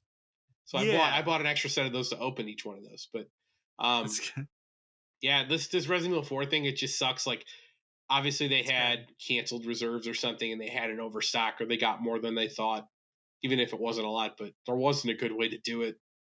It just sucks. And I don't blame that guy for canceling all his shit either. I would have done the same thing. Just like, man, fuck this place. I can get because we talked about it. It's so easy to get games anywhere now. Like it is. I only use GameStop for a very specific reason I will not mention. But other than that, like even Best Buy, who if you go to a Best Buy store now, like, do they even have video games? Question mark when you're walking around. It's their website. It's the website. Good. Like, yeah. So like until if I need something from them, they'll get it for sure. If I reserve it through their thing and say pick up in store, they'll get it, no questions. You get a week to pick it up. So Amazon's kind of slipping, but why would I need GameStop if they're gonna fuck me like this? Amazon, like for me, has been slipping, and then for whatever reason, I said that not Armored Core, the Trinity Trigger, Advanced Wars. Oh yeah. No, well that too. Both those two games showed up 2 days before release date for me. I'm like, I'm sure some of those games they don't give a shit about, but something like I bet you something like Diablo, it's like, oh weird, it's not their release day. Weird. Yeah. Next email we have comes from Dale from Redacted. Hey guys, love the podcast. I've been curious about something. I'm a store leader, and this past week between Microsoft Activision deals seemingly taking a dive and then Redfall, I've had a large increase in people trading in their Xbox Series X systems for PS5s to the point that I'm out again. My question is, when the Xbox One reveal hit, were you all at GameStop, and how did that affect things? Did you see a massive jump when people dropping one console for the other? Thanks. We were there. We were there for sure. We were there. Well, we were there for sure. And yeah, when this, yeah, like when, because I remember specifically, and that was the fun thing about that was, remember when the pre-orders started, it was like, you know, we got our pre-orders in or whatever, and then they kept turning them on and off on all summer. Yeah. It was like constant. We've managed to get like 10 more per store, so it's going to turn back on, and then it would turn back off, and so on. But then the most telling thing for me was it was the Sunday before I think the PS5 came out, or PS4, because remember PS4 came out a week before Xbox One. Remember, they were staggered a week. Thank God. And I just remember working that Sunday. If those had been the same day, that would have been one of the worst days ever to work in a video game store. But I just remember like taking so many Xbox 360s and just games. People were bringing in literally their whole collections. I remember there was one dude specifically had all these collector's editions. I had to tell him, like, we don't take any of this I remember stuff. that one, because he got kind of pissed about that. But it was a lot of 360 for PS4. Yeah. And that's because again, I don't think it's as bad as this. And this right now is just, again, it'll iron over. It really depends on what E3 or their showcase does. But I remember that specifically that Sunday before the PS4, like I was like massive 360 collection. There was a huge transfer over at that point from Xbox to PlayStation stuff. And it was the kind of thing too where we never had PlayStations. We would sell PlayStations immediately, and we could probably get Gen Xbox. Part of the biggest problem is we, like, stores ended up being the people who had to do damage control for Xbox. And we tried we tried our best to explain it to people, because you could tell from the show, like, Kyle and I, we both like Xbox, but we both like PlayStation. I just like video games. Like, I just like it all. Yeah. So, but we were trying to tell people, like, at the time I was more excited for Xbox because the PS3 had been such a disappointment that I wasn't super into Xbox or PlayStation 4 at that point. But we were the ones who had to tell people, like, well, I heard the Xbox is online only. No, it isn't. Blah, blah, blah, blah, blah. Well, I heard you can't buy used games for it. No, that's not true. Blah, blah, blah. Like, we had to do that constantly. And I think that message was just so out there that PlayStation never mentioned any of that stuff. So it was clearly going to be the better one. And people just went straight to it. And that was impressive considering how bad the PS3 did for a very long time. It was $100 cheaper. Yep. It didn't have any of the weird, like, online connection stuff. I mean, it probably was. We always have said, like, it probably did, and they pulled that stuff out at the last minute. They could have. Because remember, they went after. But remember, it was like a month of you having to explain to people, well, what does that online check really mean? Because people didn't understand that. People that were interested in the Xbox. And then, of course, after a month, they came out and ditched all that stuff. Because all it meant was that, like, once every day, it had to basically check that your system was connected to the internet and that you owned the game. That was all it did. It's basically Steam. What Game Pass does now. Steam. Like, exactly. But again, I think there was a ton of. I think part of the reason you're seeing it now, I think it's twofold. I think part of it is, like, you know, obviously, like, they're not delivering on games, but PlayStation is. Like, well, and that's a big part. The other thing I would argue on, at least for us at that launch, for me, and I think it was for you the same way, the Xbox had the better launch lineup. It did, for sure. Because it had Dead Rising. It had Dead Rising. Like, Rise looked pretty cool. It was backwards compatible. No, it was not backwards compatible at the beginning. Remember, they added that, like, 2015. Oh no, you're right. Yeah. But again, remember, but it became never do that for PlayStation. Right. Became backwards compatible. Process. Yeah, that was a huge. Remember, that was a huge. It was a big deal. Moment. Yeah.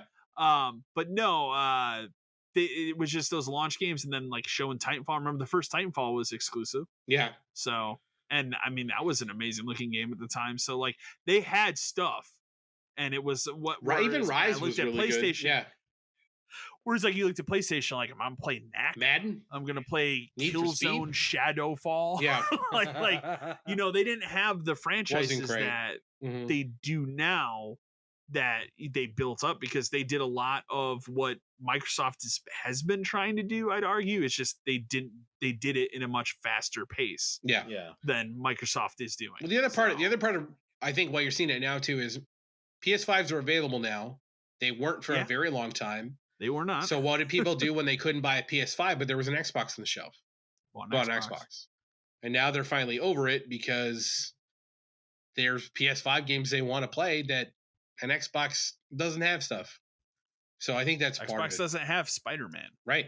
So. Or God of War, or Last of Us, or Horizon. We're still going to wait on that PS5 Pro.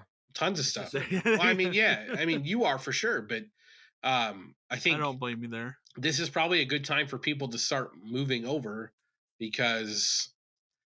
A lot of people are going to move over for Spider-Man. Yep. Oh, yeah. There's going to be some people that do it for Final Fantasy. Not a lot anymore, but there are some people.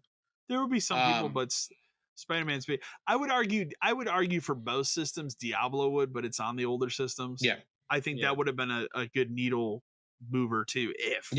But it's on the older system. So, but yeah, this I think is a trend you're seeing. Will it continue? It really depends on how that E3 show goes or whatever we're calling it, Summer Games Fest. But there's going to be a lot of people who do want to play Starfield, but I think the more important game is Elder Scrolls 6. And I honestly think at this point, if this Activision thing falls through, does Elder Scrolls 6 not come to PlayStation? It's possible. It's possible. This is only going to hurt its chances if this does it. Because if they decide that Sony fucked them, we never said it was going to be on PlayStation. They've never said it. They've never said it. So, and I could totally see it. I also think we decided that it only takes power of the Xbox, and like that's what they'll say. Once Starfield ships, it's all hands on deck on that game. Oh, that's has to be for sure. Last email we have comes from another redacted. This comes from Ray.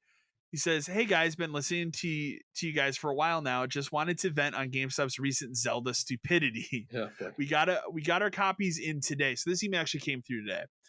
We got our copies in today for the release, and my store, along with a bunch in my district, received quite a lot of extra copies of the collector's edition. That's weird. It infuriates me because we told customers we wouldn't have these after the web store was cut off. Yet here we are, and now I'm stuck. Now having to own up to having these in the next week. Thanks, fuck stop." But seriously, if you decide to read me an email, thanks for what y'all do.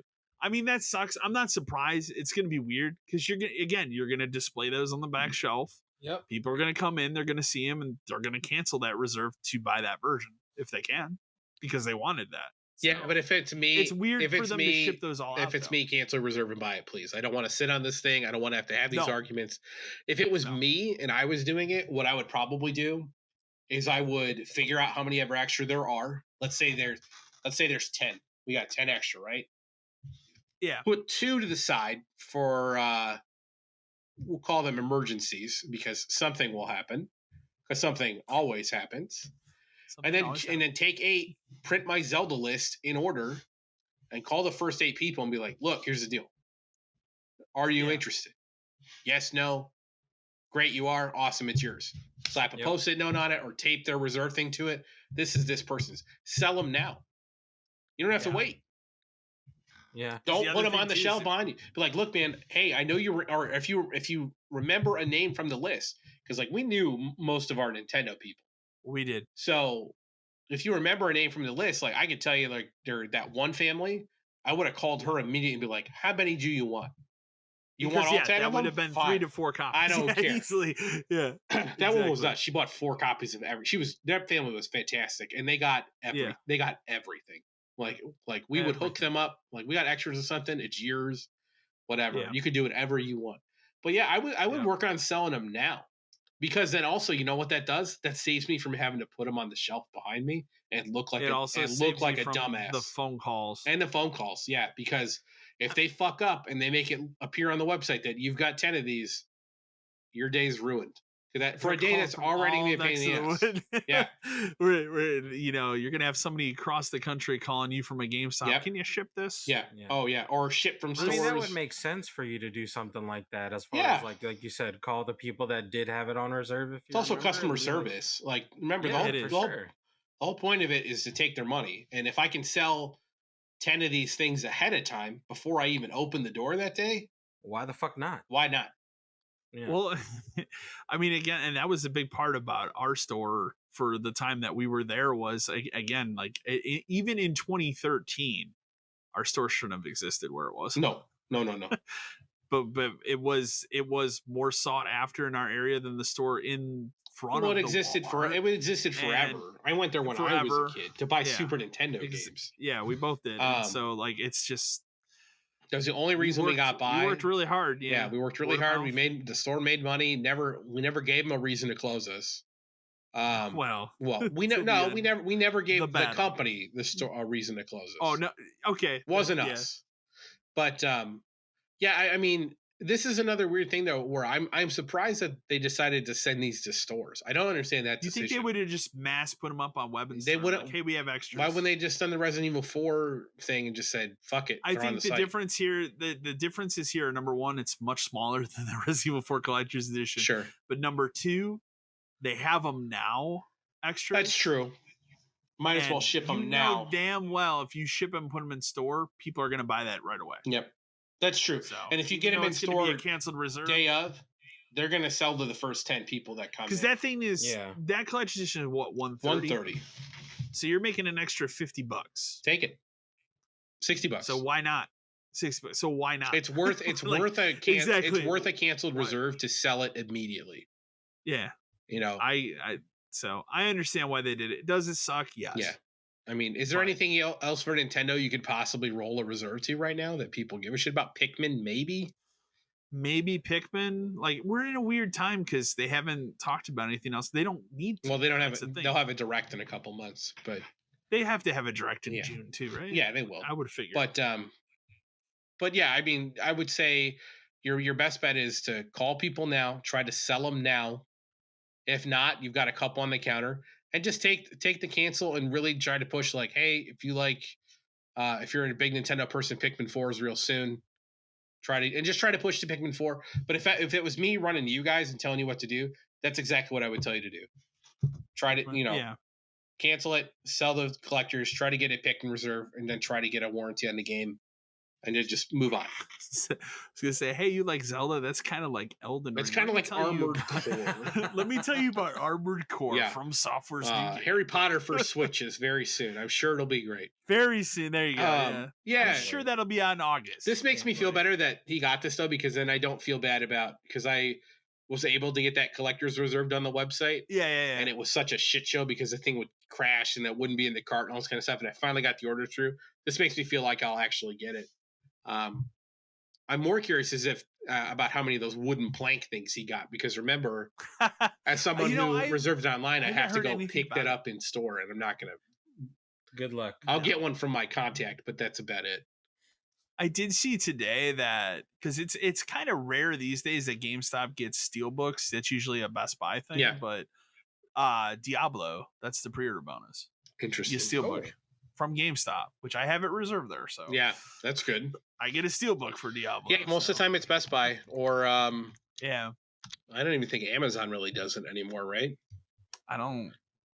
That's half the reason I reserve stuff at Best Buy, and then you just pull the best. Because I did the Final Fantasy because I want the steelbook for Final Fantasy 16. Yeah, so what I did was I did Final Fantasy 16 at Best Buy and GameStop.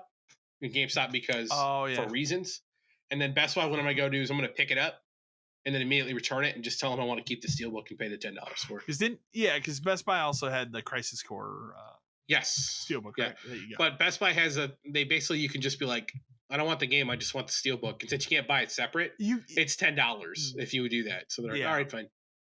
But that's kind of their main thing. Like, it's like almost every game they do a steelbook in Best Buy, which is cool. I like steelbooks. Yep. So, but that is going to wrap it up for this edition of Podcast 572. As always, send your emails to podcast572@gmail.com.